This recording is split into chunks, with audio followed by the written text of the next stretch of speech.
that is Siddhis.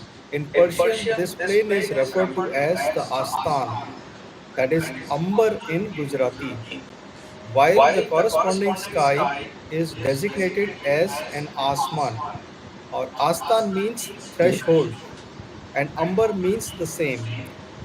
The advanced pilgrim who successfully crosses over the fourth plane is safe, but if he uses his powers, he tumbles all the way down to the stone form. On this point, see the lines in Persian quoted in yesterday's explanation. Yes, Jai thank you Baba. Sir, जय बाबा। तो बाबा यहाँ बता रहे हैं बच्चों को कि कल हमने तीसरी भूमिका की समीक्षा पूरी की कि दूसरी भूमिका के बारे में पूरा देखा, तीसरी भूमिका का आसमान, उसके तीन विभाजन वगैरह, और चौथे के बारे में भी कुछ कहा। विशेष रूप से हमने नोट किया कि उन्नत साधक जो चौथे स्तर तक ऊंचा चढ़ता है उसे शक्तियाँ, कई सारी सिद्धियाँ जिसे हम कहते हैं प्राप्त होती है। कहाँ पर? चौथी भूमिका में। इसीलिए चौथी भूमिका को गुप्त ज्ञान कहा जाता है, सीक्रेट नॉलेज कहा जाता है। और जैसे कि अभी आपने आकृति में देखा था कि उसको सफ़ेद रंग से वहाँ पर दिया है, जो ये 36 नंबर की आकृति किताब में दी है, उसमें चौथे आसमान को एक सफ़ेद रंग से दिया है। देखो, आस्तान, थ्रीशोल्ड, थ्रीशोल्ड मतलब दहलीज, जिसको मराठी में उम्बरा कहते हैं, हिंदी में दहलीज कहते हैं, पर्शियन में आस्तान कहते हैं। ऐसा क्यों? यहाँ पर जैसा आप देख रहे हैं, चौथी भूमिका में आसमान, जो तीसरी भूमिका तक आसमान भूमिका से दूर थे, चौथी भूमिका में जैसा हम यहाँ देख रहे हैं, थैंक यू बेटा, आसमान एकदम कर्व लेकर पास में आ गया है भूमिका के। इसका मतलब चौथी भूमिका से आसमान इतना निकट है कि जैसे मानो स्टेशन से पूरा शहर दिख रहा है। वो भी कैसा शहर? चकाचौंध शहर, बहुत प्रलोभन वाला। यहाँ पूरी शक्तियाँ उसे मिलती है, अमर्याद पावर्स, इन्फिनिट पावर्स, अमर्याद शक्तियाँ वहाँ मिलती है। और इसीलिए, और यहाँ पर इसको दहलीज क्यों कहा है? क्योंकि ये सूक्ष्म जगत यहाँ पर ख़त्म होके मनोजगत शुरू होने वाला है। वो आकृति भी आप यदि हमारी दिखा सकते हैं, या रहने दीजिए। तो सूक्ष्म जगत और मनोजगत की ये सीमा रेखा है, दहलीज है। सूक्ष्म जगत को लांघ करके साधक अभी मनोजगत में प्रवेश करने वाला होता है। अब मनोजगत ये मन का जगत है, वहाँ मन का साम्राज्य है, वहाँ संस्कार होते हैं, वहाँ साधक समझता है मैं मतलब ये मन। लेकिन चौथी भूमिका में क्या होता है? उसको अमर्याद शक्ति है, और मन का जो सर्वव्यापित्व है वो देखता है, अरे मन तो चारों ओर है, हर जगह मन मौजूद है। जैसी हवा हर जगह है, सर्वव्याप्त हवा है कि नहीं? हवा सर्वत्र है, उसी तरह से मन भी सर्वत्र होता है। और ये मन का ये विहंगम दृश्य देख के वो चकाचौंध हो जाता है। वो मन को देखता है पर मन को जानता नहीं है। मन अभी उसने काबू में नहीं किया है। मतलब मन तो दिखता है, उसका सर्वव्यापित्व, उसका चमत्कार दिखता है, परंतु उस पर अभी तक उसको नियंत्रण, कंट्रोल नहीं हुआ है। और शक्तियाँ तो अमर्याद प्राप्त हो गई। अमर्याद शक्ति उसको अपने को प्रलोभन में डालती है कि हमें खर्च करो। उसको मोह होता है, इच्छा होती है, और उसमें काबिलियत भी है कि यह शक्तियों का वो उपयोग करे। इस तरह से इसलिए उसको दहलीज कहा है। जैसा कि हमने वो आकृति में देखा था कि सूक्ष्म और मनोजगत की ये दहलीज है, थ्रीशोल्ड है ना। इसलिए आप कभी भी मंदिर में देखते हैं ना, तो चौखट पे नमस्कार करके सब लोग अंदर जाते हैं। उसका बहुत महत्व है। टिफिन लेक्चर में भी बाबा ने उसका महत्व समझाया था। तो यहाँ पर उसे कई सारी सिद्धियाँ, शक्तियाँ प्राप्त होती है। फारसी में इस भूमिका को अस्तन, एस्तन या अस्तन, और गुजराती में उम्बर कहा जाता है। मराठी में भी उम्बरठा कहते हैं। जबकि इसके संबंधित, मतलब चौथी भूमिका का संबंधित जो आसमान है, उसको, आकाश को आसमान ऐसा संबोधित किया जाता है। आस्तान का अर्थ है दहलीज, और उम्बर का मतलब ही वही है, उम्बरठा।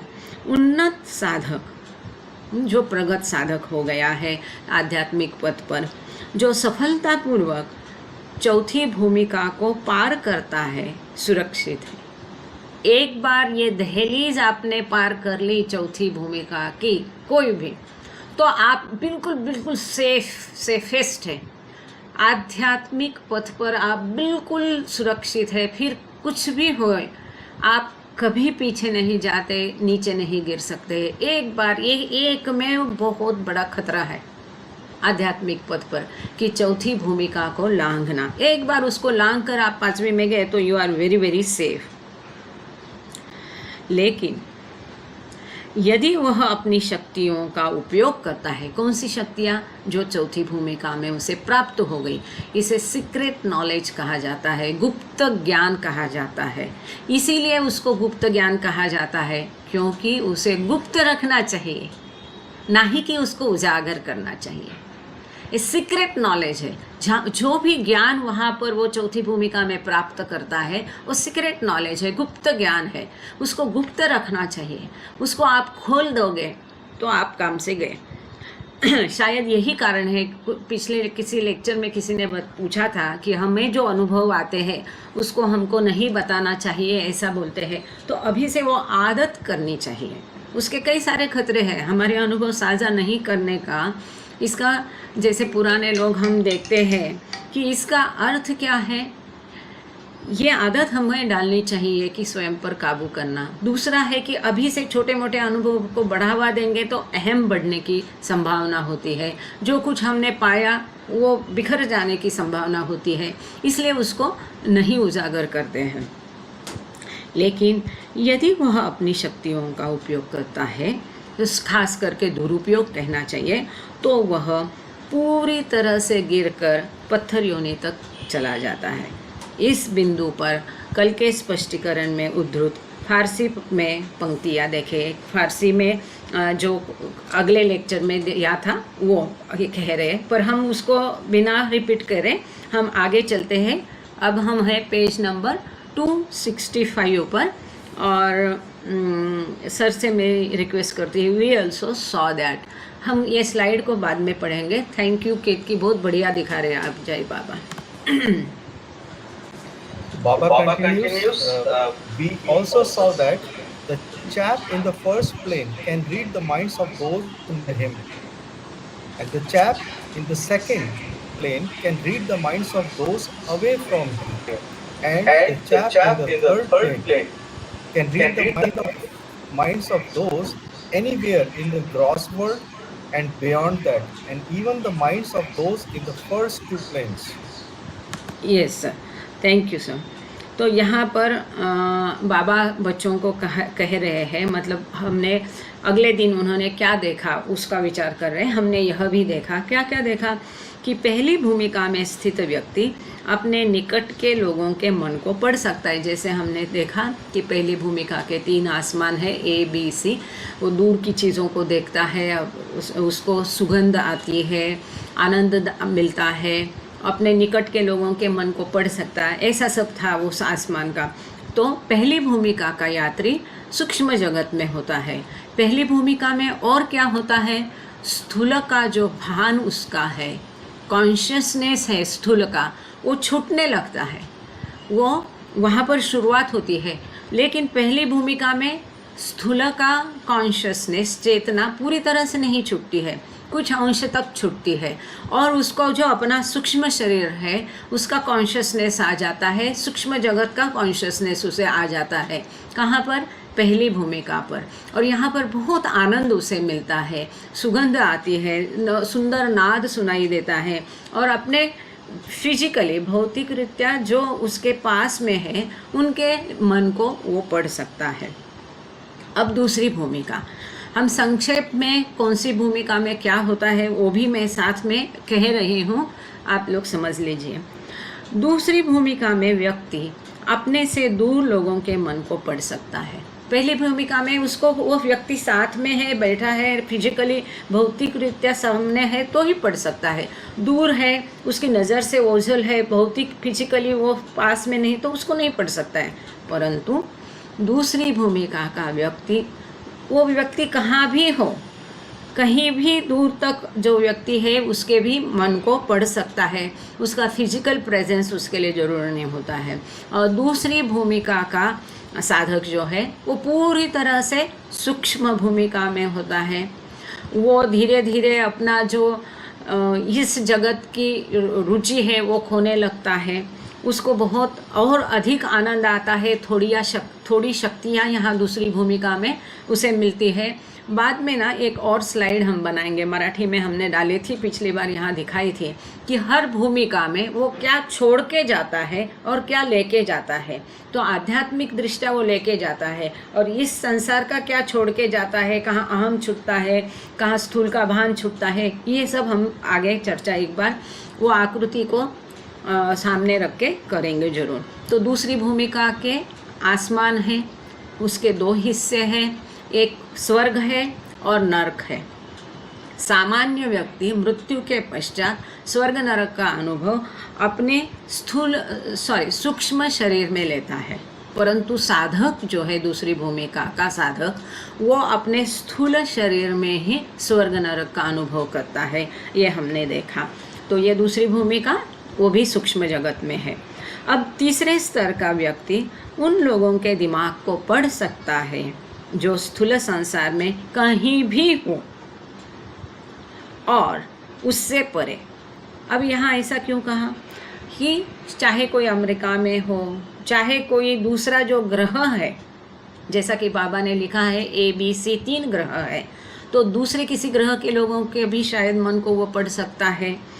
और उससे परे मतलब जो स्थूल जगत में नहीं है और जो पहली और दूसरी भूमिका के लोग हैं उनके भी मन को ये तीसरी भूमिका पर जो है वो तीसरी भूमिका से ऊपर जो है, माने कि चौथी, पांचवी, छठवीं, इन लोगों के मन को नहीं पढ़ सकता है। क्यों?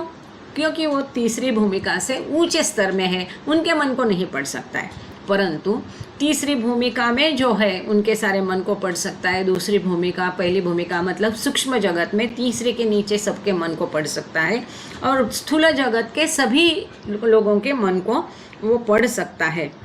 और उससे परे यहाँ तक कि पहली दो भूमिका पर मौजूद लोगों के दिमाग को भी वो पढ़ सकता है। अब तीसरी भूमिका के आसमान के फिर 3 भाग हैं। पहला भाग है इंद्रपद या इंद्रलोक।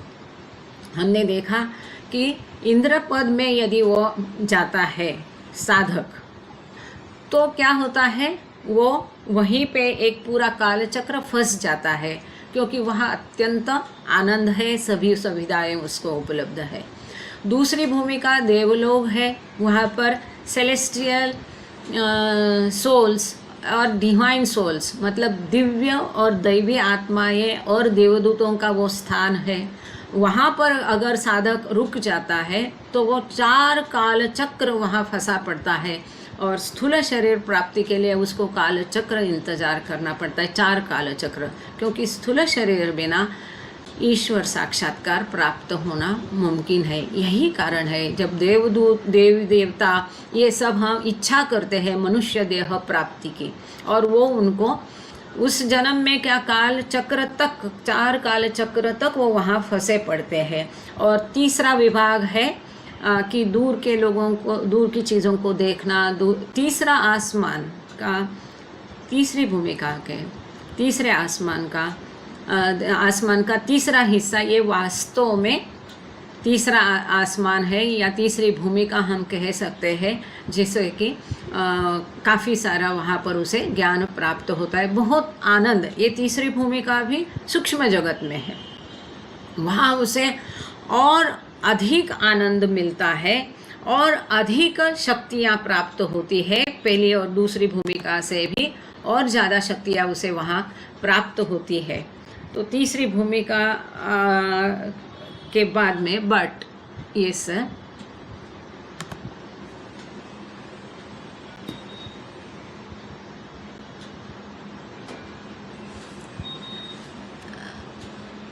सर आपका माइक बंद है और अभी वीडियो भी बंद हो गया। जय बाबा।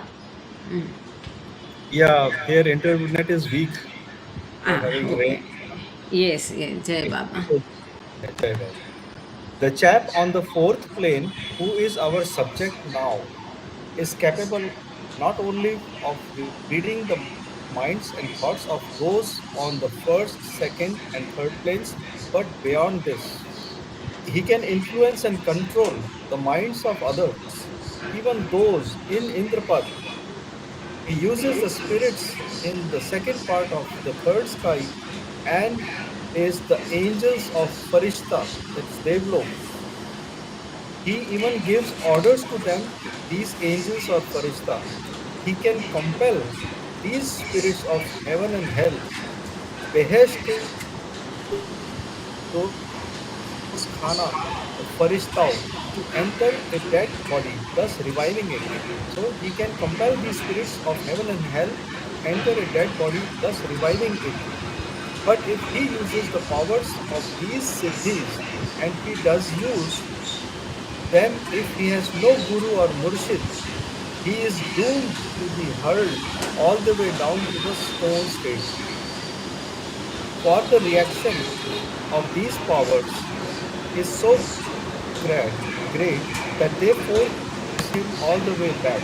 Indeed, what okay he sir, has यहाँ रुक acquired जाते, on the fourth plane, yeah, यहाँ is थोड़ा, good ज्ञान. Okay sir, thank you sir. यहाँ थोड़ा रुक जाते हैं तो ताकि वो ज़्यादा लंबा नहीं होए। लेकिन अब यहाँ तक बाबा ने पहली, दूसरी, तीसरी भूमिका तक क्या होता है हम वापस एक बार देखेंगे, और एक आकृति है उसके माध्यम से कहाँ हम क्या लेके जाते हैं, कहाँ क्या छूट जाता है, वो एक और आकृति के माध्यम से हम वापस एक बार रिकैपिचुलेट करेंगे हम छठवीं भूमिका पार करने के पश्चात उसको। फिलहाल हम लेक्चर की तरफ चलते हैं। चौथे स्तर का बाबा बता रहे बच्चों को, हाँ चौथे, और वो भी 9-10 साल के बच्चे हैं, सब 14 के अंदर है, केवल अब्दुल्ला पकरवान एक थोड़ा ज़्यादा बड़ा था। चौथे स्तर का व्यक्ति, जो अब हमारा विषय है, न केवल पहले, दूसरे और तीसरे स्तर के लोगों के दिमाग और विचारों को पढ़ने में सक्षम है, बल्कि इससे परे वह दूसरों के दिमाग को प्रभावित कर सकता है, नियंत्रित कर सकता है। यहाँ तक कि तीसरी भूमिका के तीसरे आसमान के जो हमने अभी 2 हिस्से देखे, इंद्रपद, तो इंद्रपद में जो कोई इंद्र होगा उसके दिमाग को भी वो नियंत्रित कर सकता है, प्रभावित कर सकता है। देवलोगों में जो देवदूत है, देवी देवता है, दिव्य आत्माएं हैं, उनके मन को भी वो प्रभावित कर सकता है, नियंत्रित कर सकता है। और क्या कर सकता है? वो सब कुछ कर सकता है। ऐसी कोई चीज़ नहीं कि चौथी भूमिका का साधक कर नहीं सकता है। इसीलिए जब अवतार और सद्गुरु ज़्यादातर चमत्कार करते नहीं, जो भी करते हैं तो आध्यात्मिक हित के लिए या पूरी सृष्टि को आध्यात्मिक पुश देने के लिए करते हैं। और जब ऐसा बहुत बड़ा चमत्कार उनको करना होता है, बहुत बड़ा, तब वो अपनी सद्गुरु भूमिका में या अवतार की भूमिका में स्थित होकर वो चमत्कार नहीं करते हैं, किंतु वो चमत्कार करने के लिए वो अपने आप को चौथी भूमिका तक लाते और चौथी भूमिका में स्वयं को स्थित करते हैं, जैसे कि क्राइस्ट ने भी किया, और बाद में वो 5वीं भूमिका में रहकर अपना पूरा अवतार कार्य किया। और ये बाबा ने कहा है, मैं अपना मन का नहीं बता रही हूँ, कुछ भी मन का नहीं है यहाँ पर, यहाँ वहाँ जो भी बाबा के किताबों में पढ़ा है वो यहाँ इकट्ठा साथ दे रहे हैं। तो इस तरह से वो एक पूरी दुनिया बसा सकता है या उजाड़ सकता है, इतनी शक्तियाँ उसमें होती है ये चौथी भूमिका पर। वह तीसरे आसमान के दूसरे हिस्से यानी फरिश्ता, देवलोक के फरिश्तों के आत्माओं का भी इस्तेमाल करता है, जो दिव्य आत्माएं, दैवी आत्माएं, देवदूत सब है, तीसरे आसमान का दूसरा हिस्सा देवलोक है। तो उनको जो है उनका उपयोग भी वो कर सकता है। और कैसे?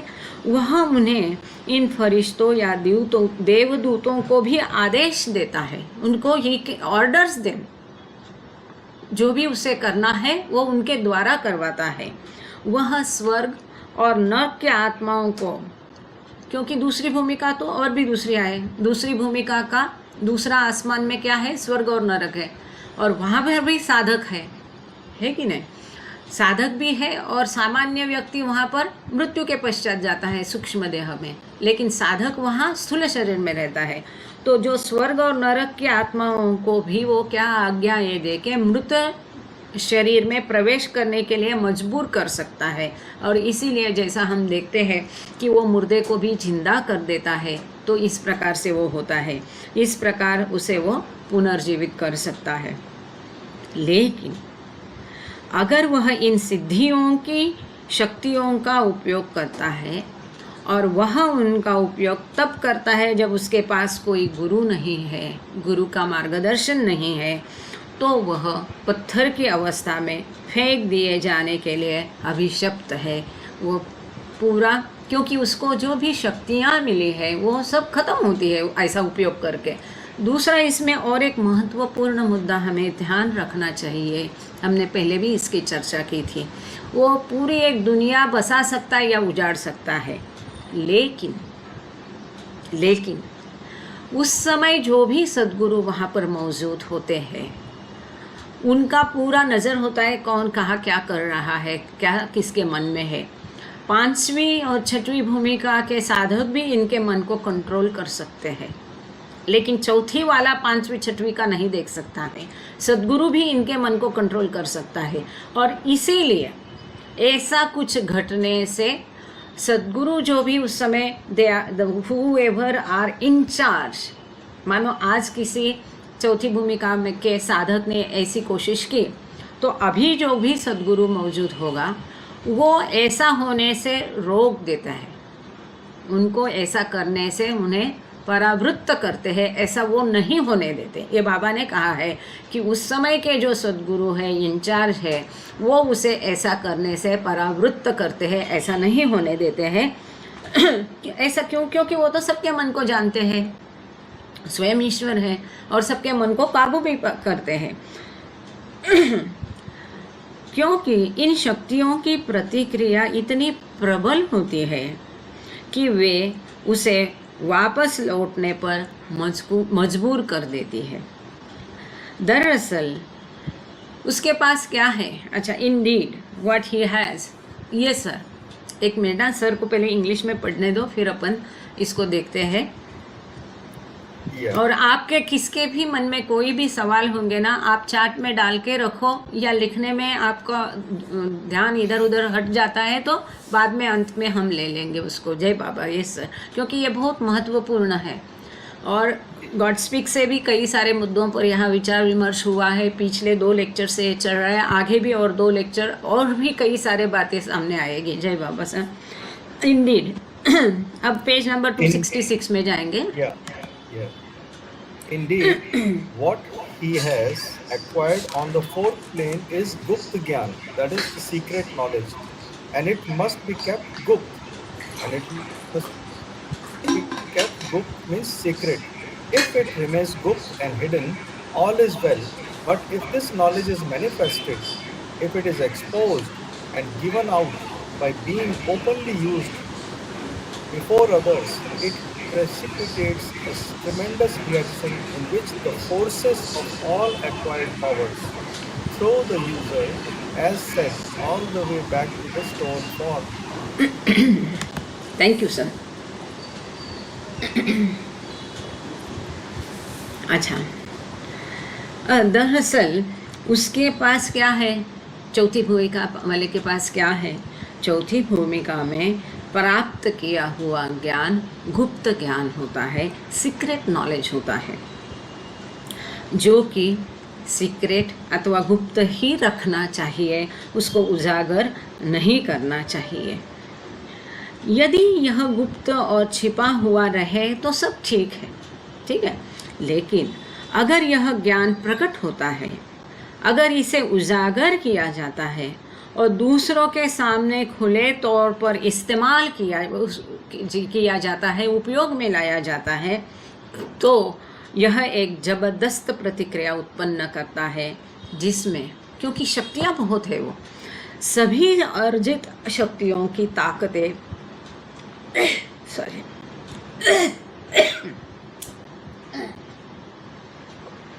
सभी अर्जित शक्तियों की ताकतें उपयोगकर्ता को, जैसा कि कहा गया है, पत्थर के रूप में वापस फेंक देती हैं।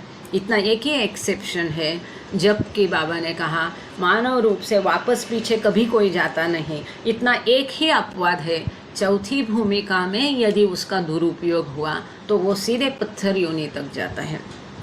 यदि उनका सदुपयोग किया तो उसको पांचवी भूमिका टाल करके सद्गुरु सीधे छठवीं भूमिका में लेके जाता है। ये भी हमने देखा, इसका कारण भी देखा, इसका विश्लेषण भी देखा। ऐसा इसलिए क्योंकि वो केवल मन पर उनका उपयोग करने का जो प्रलोभन पर काबू पाता ऐसा नहीं है, तो उसका सदुपयोग मतलब अच्छे आध्यात्मिक कार्य के लिए। इसका अर्थ ये मन का दूसरा भाग है विचार। तो विचार भी को करता है कि कौन सा आध्यात्मिक कार्य अच्छा कार्य है, उसमें मैं ये उपयोग में लाऊं। और ऐसा वो करने से, ये सदुपयोग करने से उसने दिखा दिया कि मन का जो भाग है, इच्छाएं, उन पर उसने काबू पाया और उसने अच्छा विचार किया उनका सदुपयोग करने के लिए। इसके लिए उसको पांचवी भूमिका का एग्जम्पशन मिलता है। पांचवी भूमिका उसको जाना जरूर नहीं पड़ता है, सद्गुरु उसको हाथ को पकड़ के सीधा छठवीं भूमिका तक लेके जाता है यदि सदुपयोग हुआ तो। Yes sir, as we have seen, we are on page number 266. As we have seen, the first plane has 3 divisions, the second plane has 2, and the third 3. But the fourth plane has only one part or division. Further, the sharp curve in the spiritual path that we have referred to previously begins from this juncture, the fourth plane. Here, the city or the sky is nearer to the station or the plane than the previous. Now we saw that those who leave the station and plunge into the city get engrossed in the pleasures of city life and consequently miss the train. This stops them from progressing further spiritually, since the enjoyment of pleasures of the city makes them forget their original aim of proceeding by the true path, which in our analogy we have compared to the railway, which moves from station to station. जय बाबा। जैसा कि हमने देखा, पहली भूमिका में 3 विभाग है, दूसरी भूमिका में 2 स्वर्ग और नरक, तीसरी में 3 इंद्रपद देवलोक, लेकिन चौथी भूमिका में केवल एक ही भाग या विभाजन है जो कि सफ़ेद से दिखाया है। इसके अलावा आध्यात्मिक पथ में तीव्र वक्र, जैसा कि आपने आकृति 36 में देखा कि एकदम ऐसा हो जाता है वहाँ पर। उसके पहले क्या है, भूमिका से, हाँ थैंक यू बेटा, ये बहुत बढ़िया है, खिड़की का तर्क दिखा देती है। तो देखो यहाँ पर भूमिकाओं से आसमान दूर है तीसरी भूमिका तक, जैसे आप देख रहे स्क्रीन पे, देखना प्रेजेंटेशन कर रही है कितनी। और चौथी भूमिका में देखो एकदम कर्व आया है और आसमान जो है भूमिका से एकदम पास में आ गया, निकट आ गया है। इससे क्या दर्शाता ये कि प्रलोभन अत्यधिक है, आकर्षण अधिक है। वो आसमान देखने के लिए कहीं दूर जाना नहीं है, वो तो स्टेशन में खड़े खड़े उसको आसमान दिखता है। और बाबा ने उदाहरण दिया था लोनावला शहर का, जैसे कि शहर में ही स्टेशन स्थित है, आप स्टेशन से बाहर पड़ोगे तो तुरंत आपको दुनिया की वो शहर की चकाचौंध दिखाई देगी। ऐसे चौथी भूमिका में तुरंत वहाँ का जो आसमान है, शक्तियाँ हैं, उनका प्रलोभन बहुत ज़बरदस्त है। तीव्र वक्र जिसका हमने पहले उल्लेख किया है, इस मोड़ से चौथे स्तर पर शुरू होता है। यह शहर या आसमान पहले की तुलना में स्टेशन या भूमिका के अधिक निकट है। अब हमने देखा कि जो लोग स्टेशन छोड़कर शहर में प्रवेश करते हैं वे शहरी जीवन के आनंद में खो जाते हैं और परिणाम स्वरूप ट्रेन छूट जाती है। इसका अर्थ क्या है, भूमिका हमें यात्रा करना है, हमारा उद्देश्य क्या है कि ईश्वर साक्षात्कार। तो इस उद्देश्य के प्रति हमें क्या लेगा, भूमिका लेके जाएगी। इसके लिए अहमियत महत्व किसका है, भूमिका का है, ना ही आसमान का है। आसमान क्या है, उस भूमिका में जो मिला फलस्वरूप है, प्राप्ति है, परंतु वह मोह है, उसमें फंस जाओगे तो अपने उद्देश्य से भटक जाओगे। यह उन्हें आध्यात्मिक रूप से आगे बढ़ने से रोकता है, क्योंकि शहर अर्थात आसमान के सुखों का आनंद उन्हें सच्चे मार्ग पर आगे बढ़ने के अपने मूल उद्देश्य को भुला देता है, जिसकी तुलना हमने रेलवे से की है, जो एक स्टेशन से दूसरे स्टेशन तक जाती है। और हमें और एक बात का यहाँ ख्याल रखना चाहिए, जैसे हमने देखा कि तीसरी भूमिका में, और यहाँ पर बाबा ने कहा है कि कई लोग यहाँ भटक जाते हैं तीसरी भूमिका। क्या खतरा? सबसे बड़ा खतरा है। ऐसा क्यों? क्योंकि तीसरी भूमिका का आसमान जो है वो कितना विलोभनीय है। तीसरी भूमिका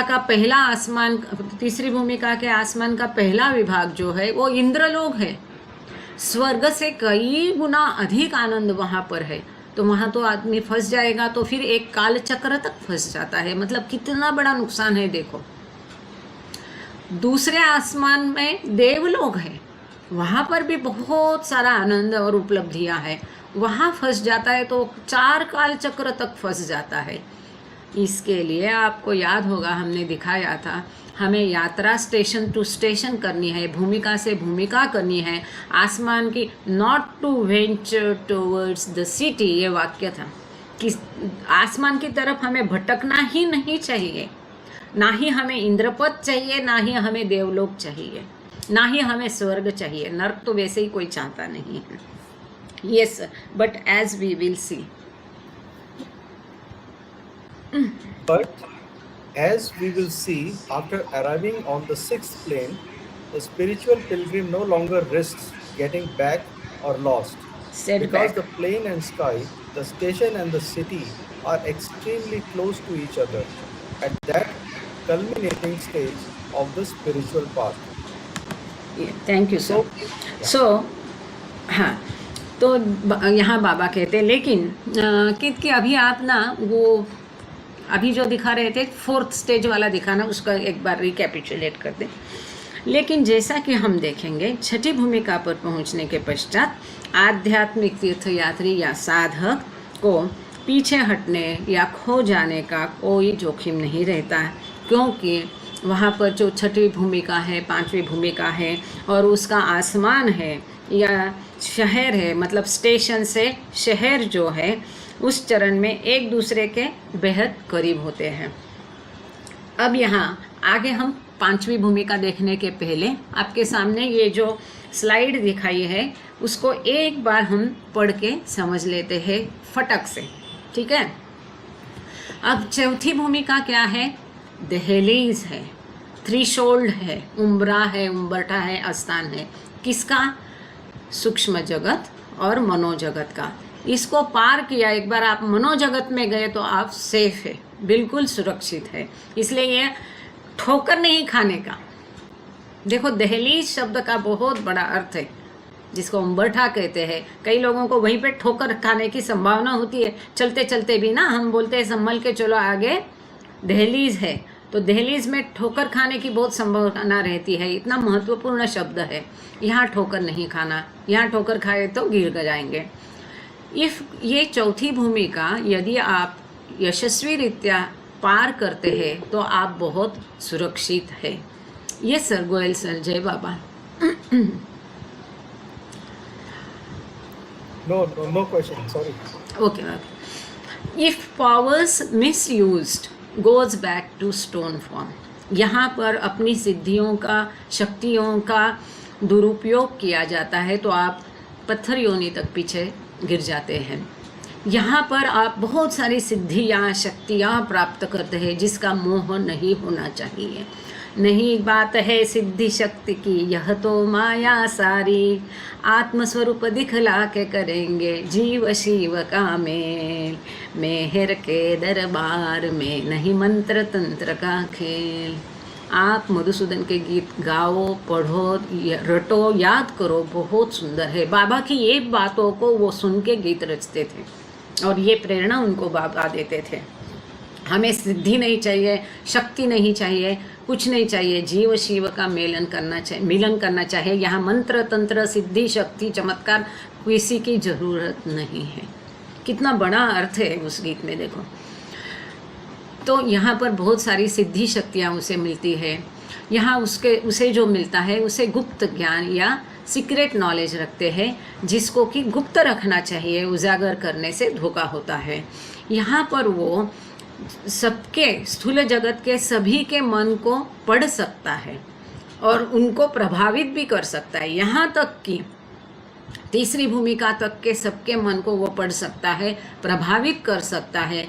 इंद्र पद में जो लोग हैं, इंद्र का भी मन, जिसको हम इंद्र कहते हैं, वो केवल तीसरी भूमिका है, कुछ बड़ी बात नहीं है, जिसको देवों का देव कहा जाता है। वो इंद्र के भी जो ये पद को पाता है, वहाँ जाता है, उसे इंद्र कहा जाता है, ठीक है। तो ये इंद्र, देवदूत, देवी देवता, देवी आत्माओं, इनके भी मन को प्रभावित कर सकता है। उनको वो आज्ञाएं देता है,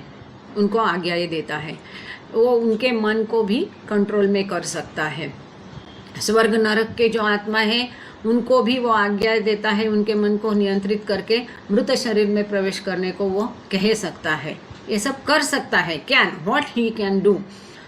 लेकिन ऐसा करने से इनकी रिएक्शन जो है ना, कोई भी दवा की रिएक्शन होती है, कैसी होती है? दवा से ऐसा बोलते हैं ना, वो दवा भारी, क्या रोग से दवा भारी और दवा से उसका दुष्परिणाम भारी कहते हैं ना, बहुत दुष्परिणाम। वैसे यहाँ पर जो ये ऐसा कार्य करेगा तो रिएक्शंस बहुत सीवियर है, अगर वो इस तरह से अपनी शक्तियाँ खर्च करता है तो। Secret knowledge acquired in this plane should be kept secret and not to be disclosed and used. ये गुप्त ज्ञान है, गुप्त ही रखना चाहिए, उसकी आदत अभी से लगानी चाहिए। छोटा बहुत अनुभव आया, खुश रहना छोड़ देना, उसको दुर्लक्ष्य, बाबा ने कहा है डिस्कोर्सेस में, आपको कोई अनुभव आते हैं तो ना ही उसे हम दुर्लक्ष्य करना है, ना ही उसको गौण लिखना है, कम लिखना है, ना ही उसको बहुत बढ़ावा देना है। उस अनुभव से हम क्या सीखना है या हम क्या उद्देश्य होगा ये अनुभव मुझे देने के पीछे बाबा का, ये समझ के आगे बढ़ना है। क्योंकि आध्यात्मिक पथ पर आगे बढ़ने के लिए, प्रोत्साहन के लिए कभी कभी ऐसे अनुभव दिए जाते हैं। इसका मतलब जब हमें कोई अनुभव आता है तो ये समझना चाहिए कि वी आर लैगिंग बिहाइंड, तो हमको प्रोत्साहित करने के लिए अनुभव दिया। ये जिसको नहीं आता है उसको दुखी होने की आवश्यकता नहीं है कि सबको अनुभव आते हैं, मुझे क्यों नहीं आता है। तुमको ज़रूरत नहीं है, तुम ऐसे ही आगे बढ़ रहे इसलिए तुमको अनुभव नहीं आता है, ये भी बात है। तो ये सीधी छोटी छोटी बातें ध्यान रखना चाहिए इस हिसाब से जो आई है।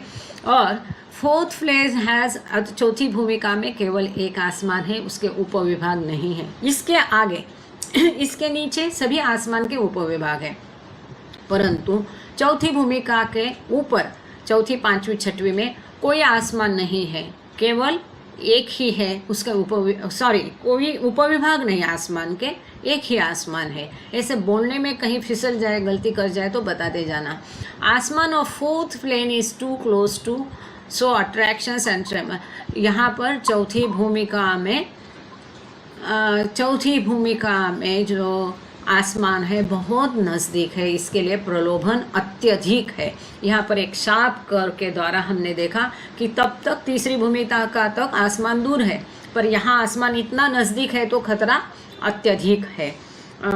जय बाबा। ये सर आगे सो वी हैव। अच्छा सुनीता दीदी, आपको कुछ कहना है क्या?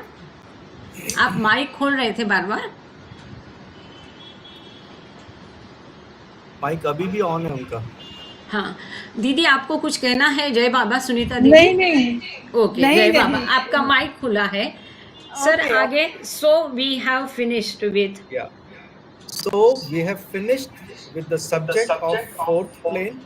We shall now begin with the fifth plane, or strictly speaking the sky of the fifth plane is called the Alam-e Asrar, or the world of secrets. This is Bhumika of Atma Gyan, that is the plane of the self-knowledge. Remember, the third plane has Antar Gyan, the fourth plane has Gupta Gyan, and now we find that the fifth plane has Atma Gyan. Thank you sir. तो हमने चौथे स्तर के विषय को समाप्त कर लिया है। चलो अब सब लोग चलते पांचवी भूमिका में। अब हम पांचवे में शुरू करेंगे। पांचवे तल या शक्ति से कहे तो पांचवी भूमिका के आकाश या आसमान को आलम ए असरार या तो रहस्यों की दुनिया कहा जाता है। जैसे कि आप देख रहे हैं उसको आत्मानंद कहा जाता है, आत्म साक्षात्कार कहा जाता है, खुद शनास। अब यहाँ खुदा शनास is different, that is seventh plane. खुदा ये बहुत सुंदर है। इसमें छोटा सा एक डांडी, क्या बोलते हैं उसको, आकार क्या कहते हैं, खुद और खुदा, खुद और खुदा, एक मात्रा का केवल फर्क से जमीन आसमान का फर्क हो जाता है। ये खुद शनास है और सातवीं भूमिका खुदा शनास है। तो यहाँ कैसा होता है वो साधक, उसकी आंखें जो होती है हमें यूजुअली ऐसी ड्रूप्ड, मतलब अर्धोन्मिलित कहते हैं उसको, मराठी में कहे तो, मतलब संस्कृत में अर्धोन्मिलित, मतलब आधी खुली आधी बंद, आधी पंखुड़ी, आधा खिला हुआ फूल की पंखुड़ी जैसा अर्धोन्मिलित होती है, आधी खुली आधी क्लोज।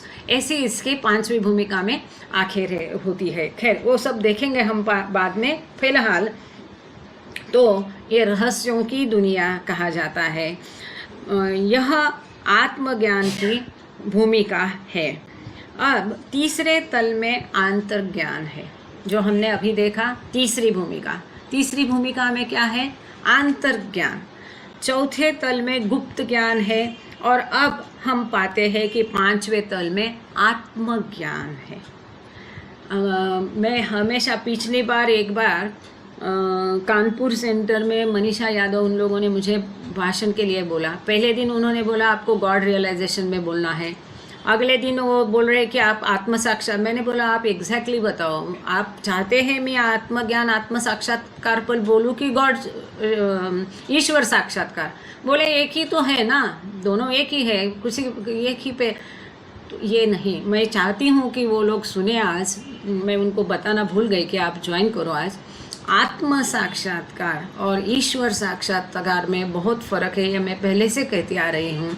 आज आप स्वयं खुद देख लीजिए, यहाँ पर बाबा ने उसको बिल्कुल ठीक से डिफ्रेंशिएट किया है। यदि किसी ने बाबा से कहा कि बाबा मुझे आत्म साक्षात्कार दे दो, आत्मज्ञान दे दो, और फिर बाद में वो लोग कहते हैं कि जैसा कहा कि बाबा ने उनको आत्मज्ञान दे दिया, आत्मज्ञान दिया मतलब वो पांचवी भूमिका में स्थित हो गए।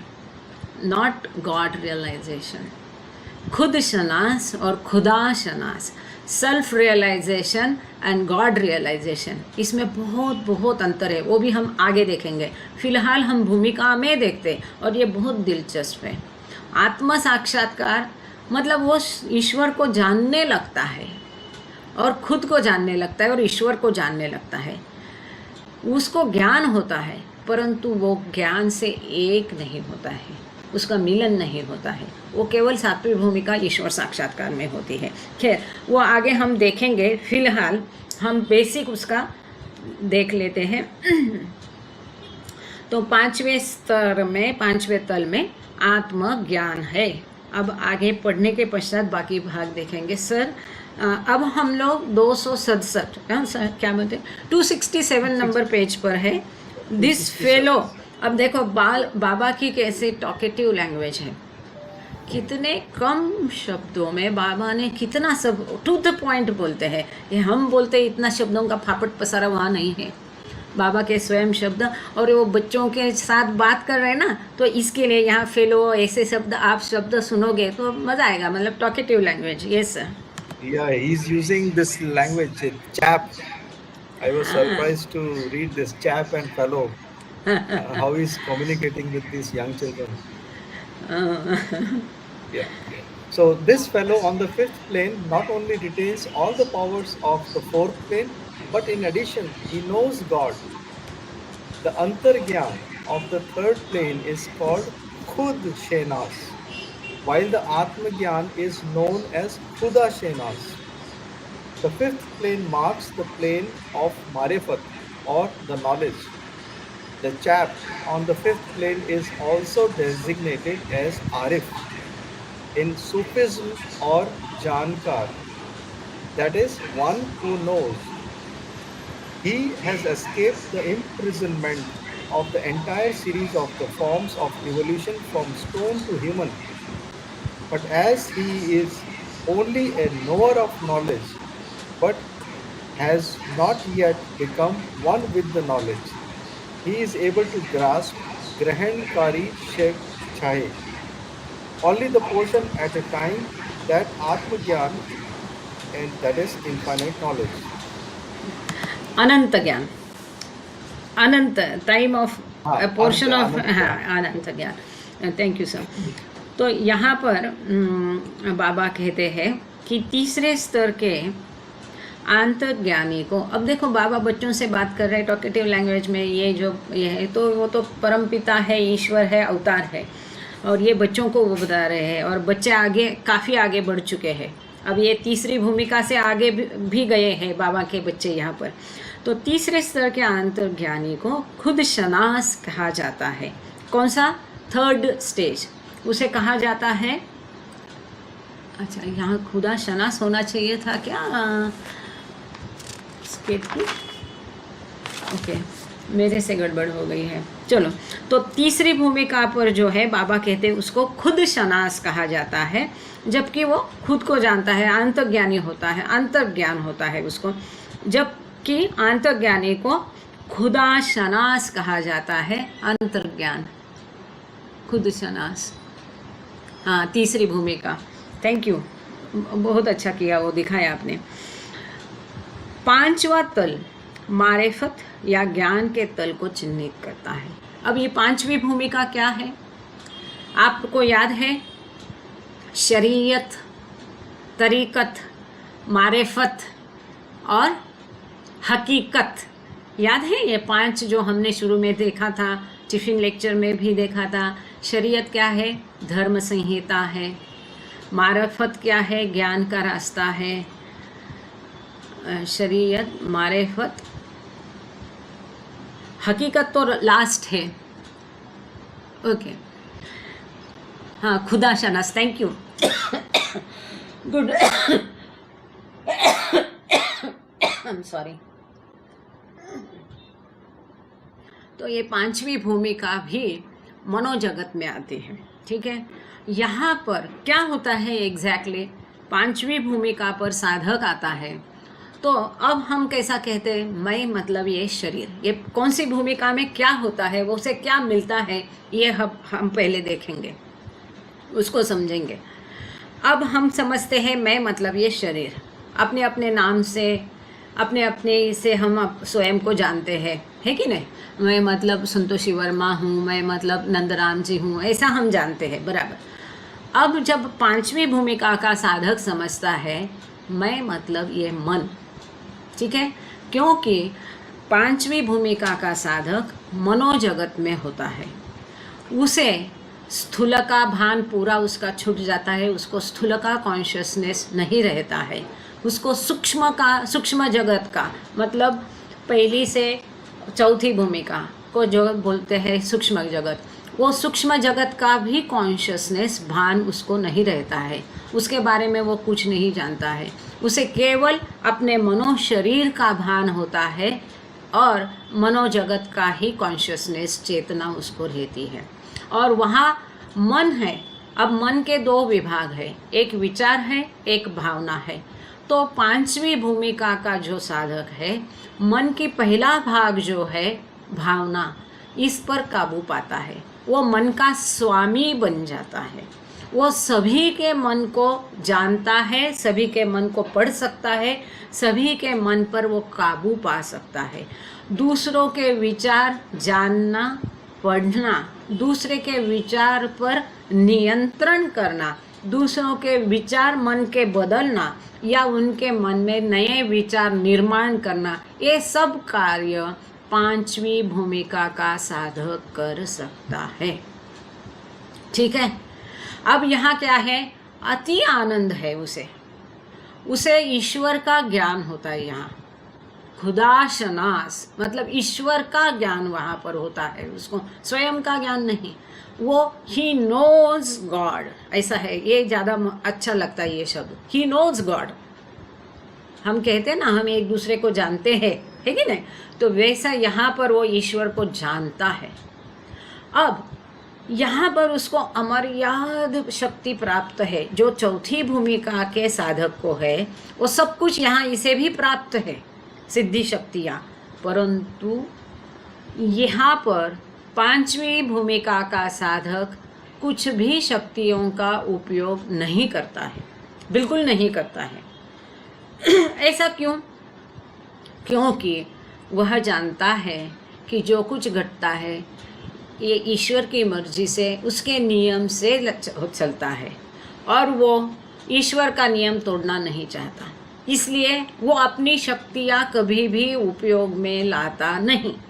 परंतु ऐसी पांचवी भूमिका में कोई साधक यदि है और उसकी कोई निरपेक्ष निस्वार्थ भावना से सेवा करता है, तो उसके इर्द गिर्द जो शक्तियाँ बहुत प्रबल रहती है, अपने आप उस शक्तियों का उपयोग उसकी निस्वार्थ सेवा करने वाले को मिलता है और उससे वह लाभ प्राप्त करता है।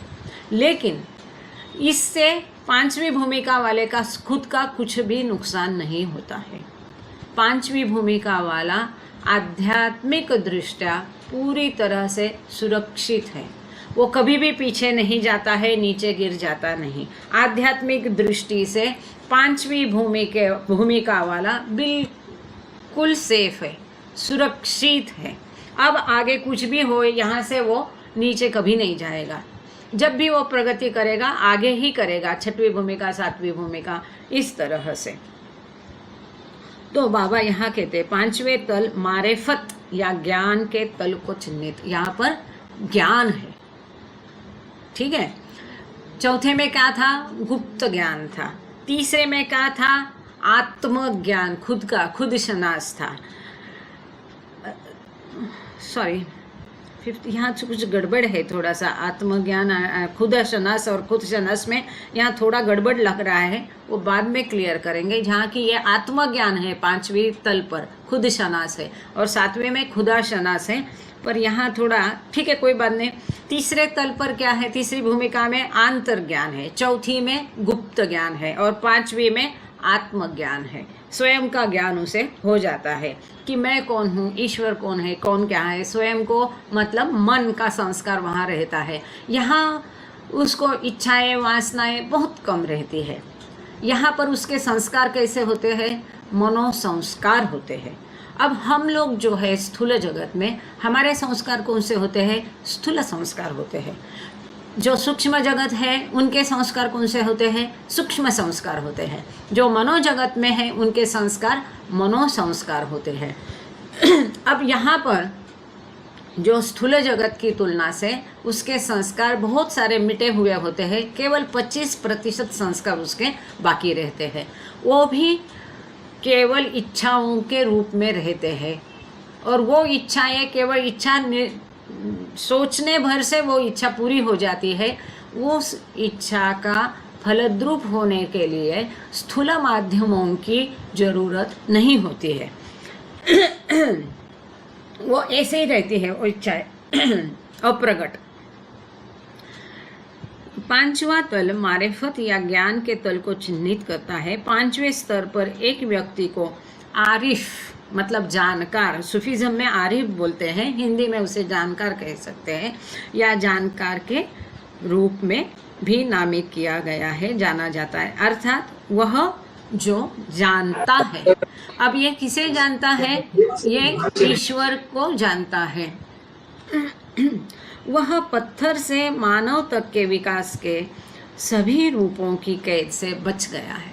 अब कुछ भी हो, उसे वापस इवोल्यूशन या उत्क्रांति की प्रक्रिया जो है, जो कि पाषाण से लेके मनुष्य तक जो उत्क्रांति की प्रक्रिया से वापस उसको कभी भी गुजरना नहीं पड़ता है। वो बिल्कुल सेफ है।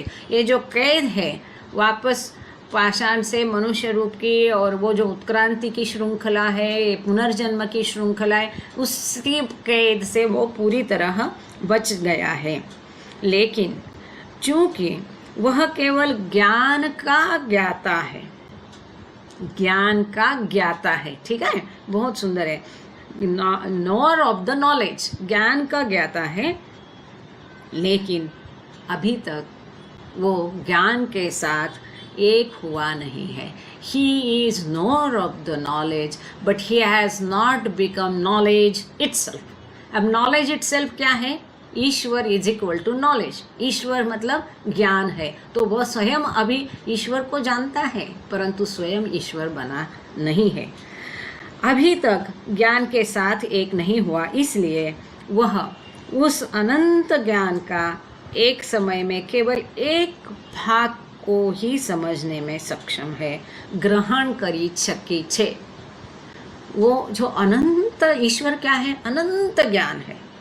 तो अब तो ईश्वर को उसने पूरी तरह जाना नहीं है, पूरी तरह समझा नहीं, इसीलिए नोअर कहा है, नोज कहा है. Knowledge is different. जानना अलग है और ज्ञान अलग है. अभी तक वो ज्ञान नहीं बना स्वयं, अभी केवल वो ईश्वर को जानता है. ऐसा क्यों? क्योंकि ईश्वर के अनंत जो है ज्ञान और अनंत ईश्वर के किसी एक छोटे हिस्से को ही अभी वो जान रहा है. पूरा की पूरा ईश्वर को अभी वो समझा नहीं है. कौन? पांचवी भूमिका के बारे में अब ये हम सब देख रहे हैं. ये सर, फिर वह पांचवी भूमिका वाला पेज नंबर 267. हाँ, again this fifth plane. Again, this fifth plane chap can do all that an advanced adept of the fourth plane can do, but he never does it. He never uses his powers. Not one such example has ever been known to occur. Why not? Let us see. This fellow we are speaking of knows God, and he knows full well that all that happens does so in accordance with the law of God. So he never tries to change, interfere with, or influence God's work. He never raises the dead, though the power for this indeed he has, but he never uses it. Good, thank you sir. तो आगे चलते हैं. अच्छा, कि वही रहने देना बेटा, पांचवी भूमिका वाला स्लाइड रहने दीजिए, हम देखेंगे उसको. फिर यहाँ पांचवी भूमिका वाला वह सब कुछ कर सकता है जो चौथी भूमिका का एक उन्नत साधक कर सकता है, लेकिन वह ऐसा कभी नहीं करता है. He has got all the powers that the fourth plane वाला has got. ये सभी अनंत शक्तियाँ उसमें है, वो जाती नहीं है. आगे आगे जाएगा तो वो बढ़ती जाती है. वो अभी चौथी भूमिका में अमर्याद शक्तियाँ हैं.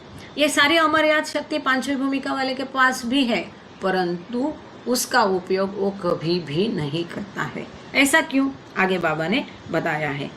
वह कभी भी अपनी शक्तियों का उपयोग नहीं करता है. ऐसा एक भी उदाहरण आज तक ज्ञात नहीं हुआ है, ये बाबा कह रहे हैं.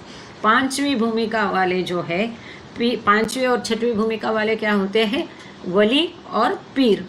तो ऐसे वली के कई सारे उदाहरण हैं. आप बोलोगे कि फिर ये वली का ये चमत्कार हुआ, तो जैसा उनके इर्द गिर्द शक्तियों के कारण उनके निस्वार्थ सेवा करने वाले को अपने आप वो फ़ायदा लाभ मिलता है, वो स्वयं कुछ भी नहीं करते हैं. और बाबा स्वयं कह रहे हैं कि ऐसा कोई एक भी उदाहरण नहीं है कि जहाँ पांचवी भूमिका वाले ने इन शक्तियों का उपयोग किया है. क्यों नहीं? आओ देखते हैं. जिस व्यक्ति के बारे में हम बात कर रहे हैं वह अर्थात पांचवी भूमिका का उन्नत साधक ईश्वर को जानता है ना. हम जानते हैं, मैं उसको जानती है, ये उससे पसंद नहीं है, ये उसका ऐसा ही स्वभाव है, ये वही करेगा, उसको यही हम बोलते हैं ना, वैसे वो ईश्वर को अच्छे से जानता है. ठीक है कि जो, और वह अच्छी तरह से जानता है कि जो कुछ बहुत महत्वपूर्ण है, ध्यान से सुनिए, जो कुछ भी होता है वह ईश्वर के नियम के अनुसार होता है. जो कुछ घटता है वो ईश्वर के नियम के अनुसार घटता है. Whatever happens is as per the law of God. कहाँ? ओके. इसलिए वह कभी भी परमेश्वर के कार्य को बदलने, उसमें हस्तक्षेप करने या उसे प्रभावित करने का प्रयास नहीं करता। वो जानता है जो कुछ घटता है ईश्वर की मर्जी से, उसके कायदे से होता है। ये दस्तूर शरियार जी, मेहर बाबा के पिताजी, वो मेहरा माई को बताते हैं, मनी माई को बोलते हैं कि ईश्वर का दस्तूर बाल से भी बारीक होता है, सूक्ष्म होता है। हमें बहुत सावधान रहना चाहिए, हमें बहुत ध्यान रखना चाहिए। हम जो भी कहते हैं, बोलते हैं, करते हैं, सोचते हैं, हमें बहुत सावधान रहना चाहिए, क्योंकि ईश्वर का दस्तूर बाल से भी सूक्ष्म होता है। ऐसा शेरियार जी ने मनी माई को कहा था। तो ये पांचवी भूमिका वाला जानता है जो कुछ है ईश्वर के कायदे से होता है, और इसलिए वह कभी भी परमेश्वर के कार्य को बदलने, उसमें हस्तक्षेप करने या उसे प्रभावित करने का प्रयास नहीं करता। वो कभी भी उसे बदलना नहीं चाहता है।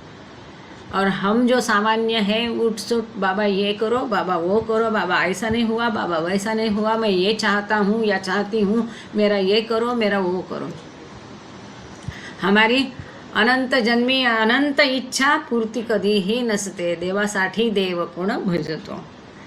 उसमें हस्तक्षेप करने या उसे प्रभावित करने का प्रयास नहीं करता। वह कभी भी मृतकों को जीवित नहीं करता।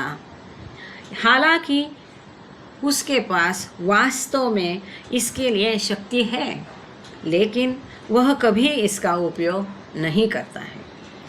आगे हम जाएंगे पेज नंबर 268। Yes sir. अच्छा एक मिनट, अब केत की कहाँ रह गई? क्या प्रॉब्लम हुआ? 5वीं स्लाइड आज उसके अलावा अभी किसी के पास भी नहीं है। श्वेतांबरी ज्वाइन हुई है क्या? श्वेतांबरी, मीनल, मणि, यंग में से कोई? अभी मैं अगली बार नीलम को ही पूछूंगी कि is it possible for her to show the slides? No, I think only admin can do it. हाँ, को होस्ट बनाना पड़ेगा। नहीं, वो करेंगे हम चर्चा फिलहाल। अच्छा आ गई सर, आप पढ़िए। आ गई खेत की 5th प्लेन का कैसे स्लाइड रहने देना। Only a Sadguru. Only a Sadguru can break the law of God, since he is one with the God, who is the lawmaker. Jesus, Shams, and others raised the dead. They did not fall as a result of doing so, because they were one with God. In short, only the advanced pilgrim on the 4th plane and God himself, as the Sadguru, can do miracles. But the difference between the two is that the 4th planer, by performing such miracles, throw himself down to stone state, while the Sadguru cannot only make use of these powers for miracles, but beyond this, in the process gives a spiritual push to the world, for which express purpose he does these miracles in the first place. Thank you sir. तो केवल एक सद्गुरु ही ईश्वर के नियम को तोड़ सकता है। कौन तोड़ सकता है? केवल सद्गुरु। अब ऐसा क्यों? क्योंकि वो सद्गुरु स्वयं ही ईश्वर है। वो स्वयं नियम बनाता है, नियम तोड़ सकता है, पर ऐसा बहुत अभाव से। और कोई पूरे विश्व को कोई बहुत बड़ा आध्यात्मिक पुश देना है, धक्का देना है, तो सबके आध्यात्मिक हित में केवल ऐसे चमत्कार किए जा सकते हैं। अर्थात स्वयं ईश्वर है जो कानून निर्माता है। कौन? सद्गुरु। यीशु, शम्स और अन्य लोगों ने मृतकों को जिंदा किया। यीशु क्राइस्ट ने किसी मृतक को जिंदा किया, ऐसा उदाहरण है, क्योंकि वे परमेश्वर के साथ एक थे। themselves were God। संक्षेप में, इन शॉर्ट, केवल चौथे स्तर पर के उन्नत साधक और स्वयं भगवान जो कि सद्गुरु के रूप में है, वही चमत्कार कर सकते हैं। लेकिन चौथे स्तर वाला भी चमत्कार कर सकता है और सद्गुरु कर सकता है, परंतु दोनों में महद अंतर है। यदि चौथी स्तर में भूमिका में कोई चमत्कार करता है तो उसकी सारी शक्तियाँ खर्च होके वो पाषाण योनि तक नीचे गिर जाता है, परंतु सद्गुरु पहले से ही मैन टू गॉड, मनुष्य से ईश्वर बन चुका है, वो खतरे के पार है, उसे नीचे गिरने का धोखा नहीं है। स्वयं भगवान ही चमत्कार कर सकते हैं, लेकिन दोनों के बीच अंतर यह है कि चौथी भूमिका का साधक ऐसे चमत्कार करके खुद को पत्थर की अवस्था में गिरा देता है, जबकि सद्गुरु न केवल इन शक्तियों का उपयोग चमत्कारों के लिए कर सकता है, बल्कि इससे परे इस प्रक्रिया से दुनिया को आध्यात्मिक धक्का प्रेरणा भी देता है। किसी स्पष्ट उद्देश्य से वह सबसे पहले ये चमत्कार करता है।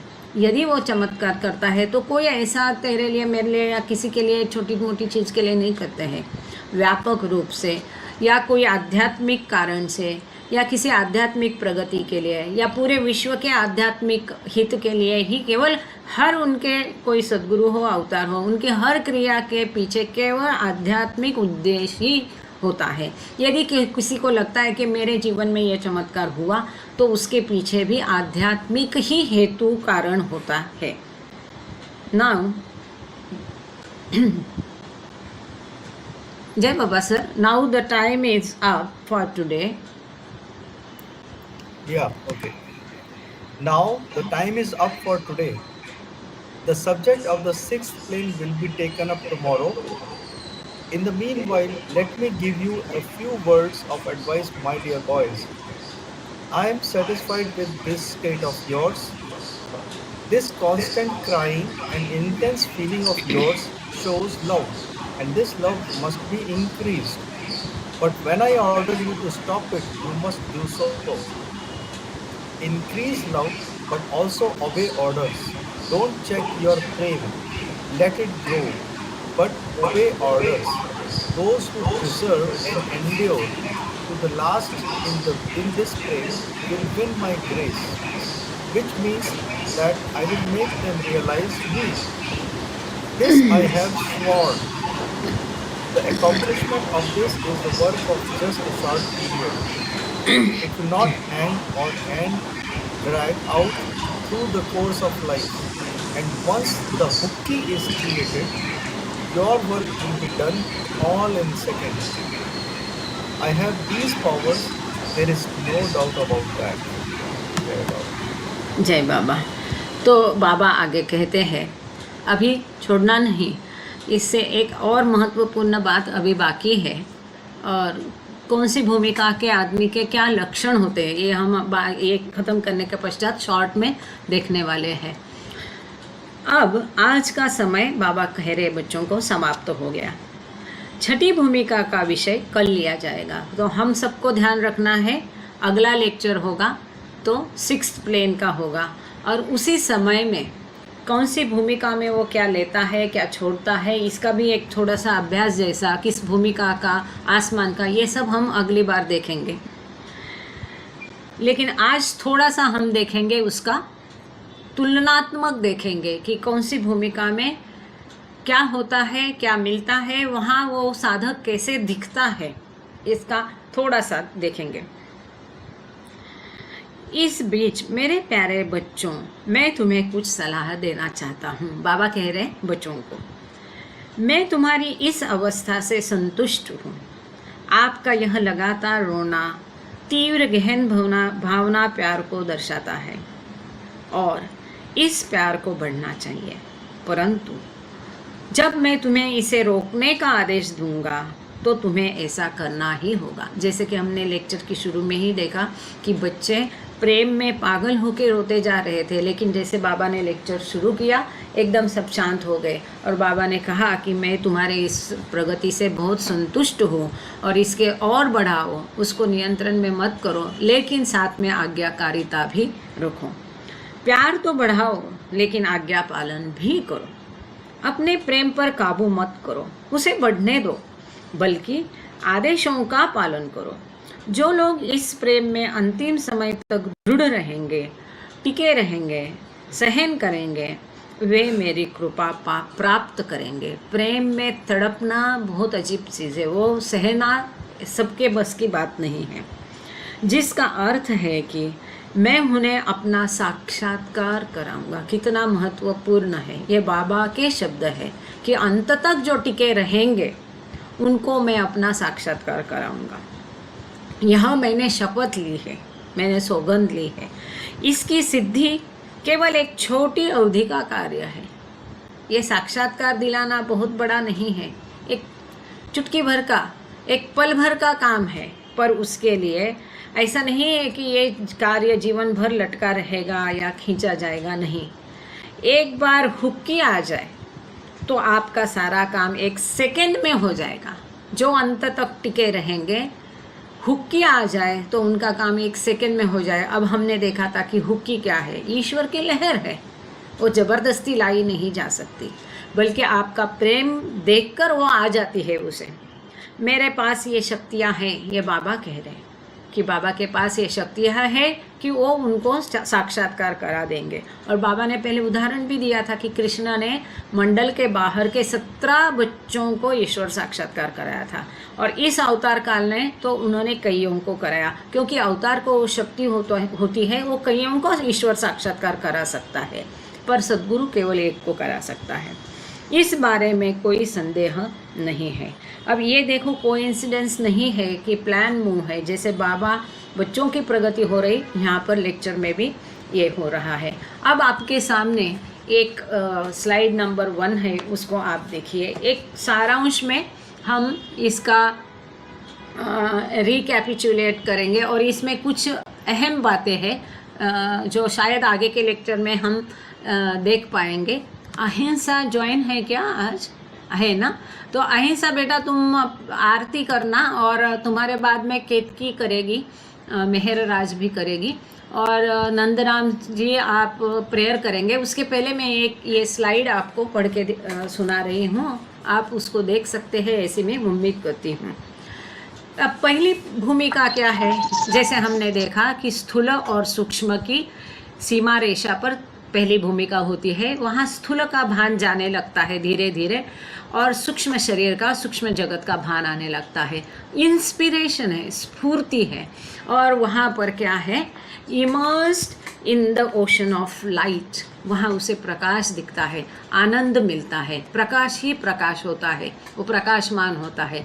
वहाँ वो क्या कर सकता है? वहाँ पहली भूमिका का एक आसमान के 3 विभाग है, ABC। यहाँ उसे सुंदर नाद सुनाई देता है, दूसरों के मन की बात वो पढ़ सकता है, परंतु वो लोग भौतिक रीत्या नज़दीक होना चाहिए, अच्छा सुगंध उसको मिल सकती है, अच्छा आनंद मिल जाता है। अब दूसरी भूमिका में को क्या है? रिविलेशन। और यहाँ पर वो साधक कैसा दिखता है? उसकी आंखें एकदम लाल होती है। आपने कहा था ना कि कैसा जानने का कोई कौन सी भूमिका में है। राजेश जी ने ये सवाल पूछा था, रेणुका मौर्य ने पूछा था कि कौन कौन सी भूमिका में है, या कोई बाबा प्रेमी है भी नहीं। ये देखो, ये मुश्किल है, ये केवल सद्गुरु जान सकता है, अवतार जान सकता है। क्योंकि यदि कोई साधक उस भूमिका में है भी तो उसको भी नहीं पता चलेगा कि मैं इस भूमिका में हूँ, पर थोड़े बहुत लक्षण है। अब कोई दारू पी के उसके लाल आंखें हो गए, या किसी के कभी ऐसे ही लाल आंखें होती है, तो हम नहीं कह सकते कि वो दूसरी भूमिका का है। पर एक बाबा ने बच्चों को बताया है कि कैसे कैसा होता है, उसकी आंखें लाल होती है। वो क्या कर सकता है? उससे दूर वाले लोगों को भी मन को जान सकता है। और दूसरी भूमिका का आसमान है, दूसरी भूमिका पूरे तरह सूक्ष्म जगत में होती है। यहाँ सूक्ष्म संस्कार होते हैं, यहाँ स्वर्ग और नरक का आनंद वो स्थूल देह में लेता है। नरक का तो कोई लेगा नहीं आनंद, तो स्वर्ग का आनंद वो स्थूल देह में ले सकता है। लेकिन सद्गुरु के अंदर वो मार्गक्रमण कर रहा है, तो सद्गुरु उसे ऐसा करने नहीं देता है। तो यहाँ पर 2 आसमान के 2 भाग हैं, स्वर्ग और नरक। तीसरी भूमिका में क्या होता है? तीसरी भूमिका भी सूक्ष्म जगत में होती है। यहाँ भी सूक्ष्म संस्कार होते हैं। यहाँ उसको अंतर्ज्ञान मिलता है, खुद शनास, इंसाइट मिलती है। इसकी आंखें कैसी होती है? सूजी सूजी सी आंखें इसकी लगती है। जो तीसरी भूमिका में होगा उसकी आंखें सूजी सूजी सी लगेगी। ये क्या है कि स्थूल जगत के सभी के मन को वो पढ़ सकता है, यहाँ तक कि सूक्ष्म जगत के लोगों के भी, मतलब दूसरी भूमिका तक वालों के मन को वो पढ़ सकता है। यहाँ पर तीसरा आसमान के 3 विभाग होते हैं, इंद्रपद, देवलोक, और तीसरा आसमान जो है वो स्वयं तीसरी भूमिका जैसा है। यहाँ पर वो दूर की चीज़ें देख सकता है। यहाँ अगर इंद्रपद का उसने मोह किया, देवलोक का मोह किया, तो वो कई काल चक्रों तक वहीं पर फंसा रहेगा।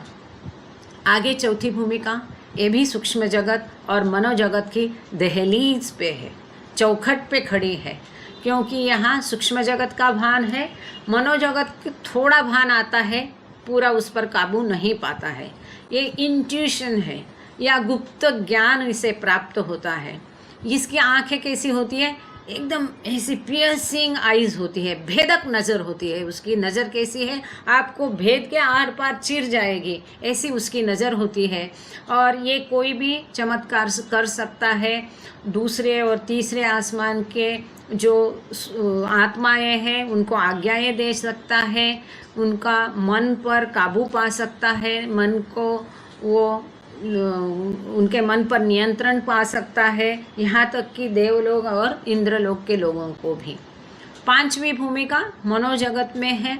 इसके संस्कार मनोसंस्कार होते हैं। यहाँ पर आने पर साधक बिल्कुल सुरक्षित हो जाता है, आध्यात्मिक दृष्टया सुरक्षित हो जाता है। यहाँ पर उसके बहुत कम संस्कार बचे रहते हैं, केवल मनोसंस्कार होते हैं। यहाँ पर मैं मतलब मन, ऐसा वो समझता है। उसको सूक्ष्म का और स्थूल का भान नहीं रहता है। इसके पास भी वही सारी सिद्धियाँ शक्तियाँ होती है जो चौथी भूमिका वाले पे पास होती है, परंतु 5वीं भूमिका वाला उसका कभी भी उपयोग नहीं करता है, क्योंकि वो जानता है जो कुछ घटता है ईश्वर की मर्जी से, उसके कायदे से होता है, और ईश्वर के कायदे को वो इंटरफियर व बदलना नहीं चाहता है। यहाँ वो आध्यात्मिक दृष्टया सेफ होता है, ईश्वर को जानता है, वो कोई चमत्कार कभी भी नहीं करता है। यहाँ उसको आत्म साक्षात्कार मिलता है, आत्मानंद मिलता है, इनर नॉलेज मिलता है। इसकी आंखें जैसे ड्रूप्ड आइज रहती है और धुन मिलित आंखें होती है, आधी खुली आधी बंद। 6वीं भूमिका वाला भी मनोजगत में ही होता है, और 6वीं भूमिका में पूर्णानंद होता है, कंप्लीट नॉलेज। यहाँ पर उसकी आंखें जो होती है एकदम ऐसा टकटकी लगाता है, वो हमेशा स्थिर नहीं रहती है, इधर इधर इधर इधर इधर इधर। बाबा की आंखें याद करो, हालांकि बाबा अवतार है पर थोड़ा सा उसमें से अंदाज़ा आ जाएगा, जैसी झपक झपकती थी ना। जो भी देखेगा, 1000 लोग 4 दिशा में खड़े हैं तो सबको लगेगा वो मेरी तरफ ही देख रहा है। तो उसकी आंखें पलकती है, झपकती है बार बार, उसकी कैसी रहती है, जो भी देखेगा उसको लगता है ऐसी उसकी आंखें सतत देख रही है, सतत कुछ देख रही है, ऐसा लगता है। जो भी देखेगा उसको लगता है मेरी तरफ ही देखती है। ऐसा क्यों? क्योंकि 6वीं भूमिका में वो हर जगह हर किसी में ईश्वर को ही देखता है, उसको ईश्वर के अलावा और कुछ भी नज़र नहीं आता है। जिसे भी देखे उसको उसमें ईश्वर ही नज़र आता है। वो ईश्वर को आमने सामने स्वयं देखता है, हर जगह वो ईश्वर को देखता है, परंतु ईश्वर के साथ वो एक नहीं होता है। वहाँ द्वैत अभी भी कायम रहता है। और इसकी अगर कोई सेवा करे निस्वार्थ भावना से तो उसको फ़ायदा मिलता है, सेवा करने वाले को। कोई इसका नुकसान 6वीं भूमिका वाले को नहीं पहुँचाए बिना उसका फ़ायदा होता है। और जो 6वीं भूमिका वाला है वो ऑलमोस्ट फ्री है, जन्म मृत्यु के चक्कर से वो उसकी पूरी छुट्टी हो गई है। तो बाबा ने कहा he is one with God. He is not at one with God, almost God. ये बाबा के शब्द है, ही इज़ ऑलमोस्ट गॉड, एकदम ईश्वर जैसा ही वो है, पर ईश्वर से अभी वो एक नहीं हुआ है। और वो ये जन्म मृत्यु मतलब ऑलमोस्ट फ्री है, मुक्त है। तो ये शॉर्ट में भूमिकाओं पर क्या होता है, वहाँ उसे क्या मिलता है, वो कैसा दिखता है, उसके आसमान क्या है, उसमें क्या होता है, ये शॉर्ट में हमने समझाने की कोशिश तो की है। इसके बारे में और 1-2 चार्ट और डिटेल में लाएंगे अगली बार में। किसका सवाल था राजेश जी आपका, कि किसका, कोई तो बोला आई हैव ए क्वेश्चन। जय मेहर बाबा प्रसाद जी, मेहर बोलिए प्रसाद मेहर प्रसाद जी। और भी किसी को कोई सवाल है तो ज़रूर करना, क्योंकि ऐसा मत सोचना कि अरे मैं ये कहूँ कि नहीं और ये क्या जवाब देंगे, ऐसा मत सोचो, नहीं तो फिर ये लेक्चर का कोई मतलब ही नहीं। फिर तो किताब है ग्रुप में पढ़ने तो आप पढ़ ही सकते हैं। जय बाबा, बोलिए। जय बाबा। जो आपने अभी कहा था शरीयत, तरीक़त और मारिफत, तो चौथी भूमिका का जो पसंद रहता है वो तरीक़त के अंतर्गत आता है, ऐसा मुझे लगता है। और उस भूमिका में जो मरे हुए को जिंदा कर देते, ये सदगुरु या अवतार ही कर सकता है। तो एक वाक्य मुझे याद आ रहा है कि नवरंगाबाद रात बोल के गाँव है, फक्कड़ बाबा, उन्होंने मरे हुए इंसान को पुनः जीवित कर दिया था। तो उसकी भूमिका तो अंदाजा लग रहा है। तो वो इन रिवर्स फॉर्म में जाएंगे कि अपग्रेड जाएंगे, उसमें आध्यात्मिक दृष्टिकोण से किया था कि किस दृष्टिकोण से किया था? जय बाबा। मेहर प्रसाद जी, पहले जो आपने कहा कि चौथी भूमिका वाला मुझे लगता है शरीयत वाला है, पहले तो ये सरासर गलत बात है। शरीयत क्या है? धर्म संहिता, किसी भी धर्म के हो, चाहे हिंदू, क्रिश्चियन, मुस्लिम, कोई भी धर्म हो, उसकी आचार संहिता, जब पूजा पाठ से जो आगे जा रहा है उसको शरीयत कहा जाता है। और बाबा ने कहा शरीयत करने वाले का बहुत लंबा और बहुत बहुत कठिन है जप तप साधन। अगेन मधुसूदन, बहुत कठिन है जप तप साधन, है ना वो भजन, बहुत कठिन है। और अगर इतनी कठिनाई से आप आगे जाओगे तो भी आपको कोई भूमिका प्राप्त नहीं होगी, आप आध्यात्मिक पथ पर इससे नहीं जा सकते। यहाँ तक कि आध्यात्मिक पथ का जो महाद्वार है, वो द्वार के अंदर भी वो शरीयत आपको लेके नहीं जाएगी, केवल द्वार के बाहर ही आप रहोगे। मतलब आपके आध्यात्मिक बेस करने का, एटमॉस्फेयर तैयार करने का, आपके मन को दुनिया की तरफ पीट करके ईश्वर की तरफ मुख करने तक ही उसकी सहायता है, इससे अधिक नहीं। इसके लिए आप जो कह रहे हैं कि चौथी भूमिका वाला शरीयत करता है, ये गलत है। नो, तरीक़त, मारिफत एंड हकीकत। हकीकत इज द लास्ट वन। नहीं, ये सबसे पहले आते हैं Thank you, शरीयत, sir. देन तरीकत, देन मारिफत और लास्ट में हकीकत। Thank you Jai Baba. Yes sir, thank you sir, Gangde sir. ठीक है ना मेहर प्रसाद? तो शरीयत में नहीं आते। शरीयत मतलब वो बिगिनिंग भी नहीं, वो भूमिका वाले के लिए लागू ही नहीं, भूल जाओ। इसीलिए आप देखोगे, विशेषता आपको मैं उदाहरण देती हूँ, कोई अगर नर्मदा परिक्रमा का वो वीडियो देख रहा है, किसी का पड़ोसी जाके आया है, तो आपको पता है जो बहुत पहुँचा हुआ है, जिसने काफ़ी सारी नर्मदा परिक्रमा की है, जो सिद्ध योगी है, वो जो नया है वो करता है आरती करो, पूजा करो, पाठ करो, नहाओ धोओ, फोटो। जो सही रहता है वो कुछ भी नहीं करता है, वो सीधे चलता है, अपने मगन में मस्ती में रहता है, मेडिटेशन में रहता है। एक उदाहरण दिया। तो ये मारिफत मतलब ज्ञान है, वो पांचवी भूमिका में है, वो ज्ञान की भूमिका है। यस राजेश दात्रिक जी, जय बाबा, बोलिए। मैडम, शरीयत is set of rules. Exactly, वो धर्म संहिता है, सेट ऑफ रूल्स है। और बिल्कुल बिल्कुल बिल्कुल, शरीयत इज सेट ऑफ रूल्स, तो बस इसे फॉलो करना, वो एक रिलीजन बेस्ड है। It's set of rules for everything that follows everything according to their religion. वही जप ताप करना जैसा हिंदूज करते हैं, वो शरीयत मुस्लिम्स करते हैं। That's what it is, set of rules. Exactly, following, जैसा आप बताए, जो शरीयत फॉलो करता है वो काली खुदा के पास लेके आने का दरवाजे तक या एक रूट है, लेकिन खुदा के पास जाने का रास्ता नहीं है वो। बिल्कुल सही, बिल्कुल सही समझा राजेश जी।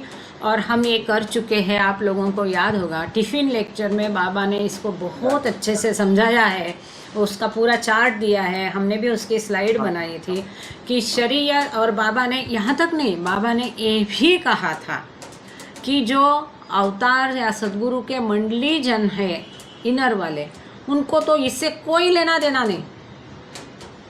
ये पूजा पाठ धर्म संहिता जप तप प्रार्थना इनसे उसका कोई ज़रूरत ही नहीं, क्योंकि उनको साक्षात्कार देना उस सद्गुरु और अवतार का कर्तव्य है। आगे बाबा ये कहते हैं जो बाह्य मंडल के सदस्य है और जो मेरे शिष्य प्रेमी गण है, मुझे जानने वाले मानने वाले जो है, मतलब बाबा ने बाह्य मंडल के सदस्य और उनके प्रेमियों को एक ग्रुप में डाला है। वहाँ पर दो ही ग्रुप बनाए, एक इनर और एक आउटर, और मंडली मतलब हमारे जैसे। तो बाबा कहते हैं कि जो मेरे सर्कल में है उनको भी शरीयत को करने की बिल्कुल आवश्यकता नहीं है, क्योंकि उनको सबका मैंने रास्ता तय कर लिया है, प्लान बना लिया है। वो उनको केवल मेरे आज्ञाओं का पालन करना है, मुझसे प्रेम करना है, मुझे कॉन्स्टेंटली रिमेंबर करना है, इतना ही करना है और कुछ नहीं करना है, करने की ज़रूरत नहीं है। आपको अच्छा लगता है, अब जैसे हम दिया जलाते थे भजन में, अच्छा लगता है उस ज्योति को देख के। तो ये जोशी काका हमारे यहाँ आते थे, वो बहुत, ये दिया क्यों लगाया, इसको बुझाओ, मतलब बहुत कठोरता से ये करना या नहीं करना, वो भी एक ये हो जाएगा, दूसरा नया एक पंथ बन जाएगा, वैसा भी नहीं बनने देना है। तो ये बाबा ने कभी भी किसी के लिए कुछ भी ठोक ऐसा बताया नहीं है, पर हमें वो धर्म आचरण, ये भी बाबा ने कहा कि सभी धर्म क्या है, एक किसी ना किसी सद्गुरु मसीहा ने बनाए हुए हैं, अपने आप तो बने नहीं, बराबर। ये मुस्लिम धर्म है तो वो मोहम्मद ने बनाया या किसी ने बनाया, क्रिस्त धर्म है क्राइस्ट ने बनाया, उस अवतार काल ने वो बनाया, अब उसकी ज़रूरत नहीं है, वो एक रास्ता है, पर आपको एक विशिष्ट इसमें तक ही वो लेके जाएगा। ये मेहर प्रसाद जी, जय बाबा। जय बाबा। तो जो बिना सदगुरु की सहायता से ये भूमिका पार करते तो कैटमन इसे शरीयत और मारे पर देखो अगेन सदगुरु के सहायता से और सदगुरु की सहायता बिना एक अलग चैप्टर है। और ये मारिफत, और ये क्या है, अब मारिफत मतलब ज्ञान है, मतलब जो पथिक है, जो भूमिका में है, वो तरीकत का रास्ता है। उसके बाद पांचवी भूमिका में जाएगा तो उसे मारिफत कहा जाएगा, उसे वहाँ ज्ञान मिलता है। अब कोई सद्गुरु की सहायता बिना भी जा रहा है, उसे भी मारिफत मतलब ज्ञान हासिल हो सकता है, और कोई सद्गुरु की सहायता से जा रहा है, उसे भी ज्ञान प्राप्त हो सकता है। तो वो सद्गुरु की सहायता से भी हो सकता है, लेकिन सद्गुरु की सहायता बिना करेगा तो मुश्किलें और खतरे अधिक है, वो आसमान में भटक सकता है। और सद्गुरु की सहायता बिना अगर करेगा तो बाबा ने ये कहा है कि अधिकतर वो छठवीं भूमिका तक ही जाएगा, उसके आगे नहीं जाएगा। और बाबा ने ये भी कहा है कि ज़्यादा सोचो मत, ज़्यादा ये विचार मत करो, बस रिमेंबर मी, लव मी। ये तो प्रत्येक लेक्चर में बाबा बोल रहे हैं बच्चों को। मेहर प्रसाद जी, नहीं, ये आपकी बात सही है, remember me love me, that was most important word जो कहा गया है। लेकिन हम जब तक इसके ऊपर डिस्कस नहीं करेंगे, हम ज़्यादा सोचेंगे नहीं, हम समझेंगे नहीं, तो ये भी तो गलत हो जाएगा ना। Last lecture you can say मी, हाँ बिल्कुल गलत होगा। तो इसके लिए पहले हमें ये करना चाहिए कि बाबा का जो बेसिक लिटरेचर है वो पूरा हम पढ़ ले पहले, ठीक है। आप डिस्कोर्सेस पूरा एक एक लाइन शब्द पढ़ के समझ लो, फिर आप गॉड स्पीक्स एक एक लाइन पढ़ के समझ लो। टिफ़िन लेक्चर सबसे बेसिक है, वो पहले पढ़ो, क्योंकि वो लेमैन्स लैंग्वेज में है, वो शुरुआत है। टिफ़िन लेक्चर पहले समझ के पढ़ो। यहाँ पर एवरीथिंग एंड नथिंग पढ़ो। यहाँ पर आपके सारे सवाल के बाबा ने खुद ही जवाब दिए हैं, आपको पढ़ते ही सारे सवाल के जवाब अपने आप, एक प्रोसेस है, अपने आप क्लियर हो जाएंगे। फिर द पाथ ऑफ लव है, एवरीथिंग एंड नथिंग है, लाइफ एट इट्स बेस्ट है, ये सब बाबा की किताबें जो बेसिक है ना, उसको हमको इसीलिए ये चालू है। तो इसमें गलत कुछ भी नहीं कह रही हूँ मैं। आगे बोलिए। और किसी को कोई सवालात है? ये न हो कि कोई दूसरा वंचित रह जाए। कई लोगों के मन में होती है पर उनको लगता है मैं कैसे पूछूं। कुछ लोगों के सवाल बड़े अच्छे होते हैं, खास करके मीना जसनानी, उसको समझा है, जहाँ नहीं समझा है पटक से पूछती है, टू द पॉइंट होता है, मतलब संभ्रम नहीं है, ठीक समझना, कुछ नहीं समझा उसको क्लियर करना, वो एक बात है। और मन में संभ्रम भ्रम नहीं पैदा होने देना है, पूछना जरूर है लेकिन संभ्रम नहीं पैदा होने देना है। और किसी को कोई सवालात है? मेहर प्रसाद जी, आपको और कुछ पूछना है? मेरे पास सवालात की लिस्ट है सर मैडम, क्या करूं? बोलो बोलो। अभी ये आप पहले ना, मैं आपको एक बात बताती हूँ मेहर प्रसाद, पहले आपको क्या पूछना है, आपका प्रश्न है ना, वो टू द पॉइंट, उसी एक सेंटेंस में आप पहले प्रश्न पूछना शुरू करो तो आपको प्रश्न पूछते ही सवाल का जवाब मिल जाएगा। एक बार मुझे एक डाउट था, मुझे साइरस मिल गया, मिलते मैंने बोला साइरस देखो देखो मुझे एक डाउट है ऐसा ऐसा, और उसको कहते कहते ही मुझे खुद को ही मेरे सवाल का जवाब मिल गया। मैंने बोला अरे मिल गया जवाब, वो तो बस तो काम हो गया। मतलब कभी ये भी होता है, आप पहले अपने आप को उसको एक अच्छे तरह से ढांचे में डालो, ठीक है ना। मेरा सवाल क्या है, मुझे क्या पूछना है एग्जैक्टली, मुझे क्या समझा नहीं या क्या मुद्दे पे मुझे देखना है, ये एक बार अपने आप को पूछ लो, आपका आधा काम उधर ही हो जाएगा, ठीक है ना। और कुछ पूछना है? जय बाबा। जय बाबा। तो ये फक्कर बाबा की जो बात आई है कि मुद्दे को जिंदा कर दिया, और आज की इसमें आया था कि उस भूमिका का इंसान मुद्दे को जिंदा कर देता, लेकिन उसमें आध्यात्मिक दृष्टिकोण से करना चाहिए। तो अब इन्होंने फक्कर बाबा ने, ये नवरंगा के पास में है, तो इन्होंने मुद्दे को जिंदा किया, तो उसमें कौन सा आध्यात्मिक दृष्टिकोण, हमें ऐसा समझने की इच्छा होगी, उसमें कौन सा आध्यात्मिक दृष्टिकोण? ये किस बाबा की बात कर रहे हैं मुझे पता नहीं उसके बारे में, तो मैं उस पे हाँ, दैट वाज फक्कर बाबा नवरंगा से। कौन ये फक्कड़ बाबा कौन है, किसमें पढ़ा आपने? फक्कर बाबा से, चलिए ठीक है, मैं उसका सारांश मैं आपको सेंड कर दूंगा। नहीं, ये कहाँ पढ़ा आपने?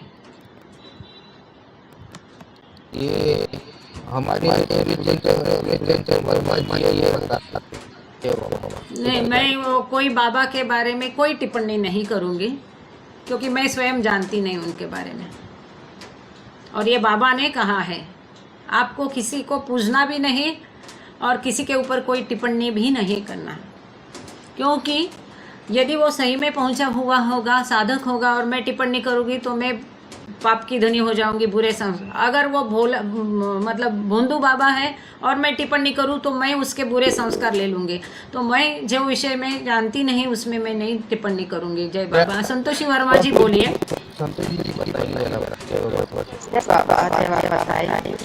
फक्कर बाबा का नहीं, फक्कर बाबा ने तो जो हमें कुछ बाबा आए हैं तो उन्होंने फक्कर बाबा से संपर्क किया है, लेकिन ये घटना एक कोई पटेल थे, वो नंदराम बाबू की बता सकते मैं कोई,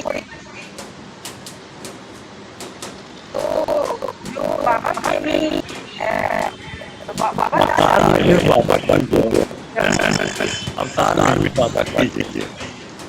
बात यह है कि बहुत से परमात्मा के प्रेमी भी हर जगह लगाए जाते हैं, उनकी विभिन्नता के बारे में नहीं जानते जैसा कि आप बताते हैं। और उनमें क्या है, हम बाहरी तत्व को देख करके और अपने आप को उलझा ले लेते। फक्कर बाबा एक स्थायी रहने वाले थे। वो बात अलग, बाबा उनसे स्वयं मिले थे। जब ये बाबा हमीरपुर पर गए थे तब मिले थे, और उनके अब किस प्रकार से ये बात है कि उनका एक नाम का था और वो एक दिन खत्म हो गया, तो उन्होंने कहा कि मुझसे बिना मुझसे कैसे चला गया। और वहाँ गए उन्होंने अपनी शक्ति का प्रयोग किया, हम इसका सदुपयोग या दुरुपयोग नहीं जान रहे। ये उनकी बात ठीक थी, हम हर बात को लेकर के और डेवलप करें, आप सर्व करें, किसी को करें तो ये तो उनकी नीतियाँ हैं।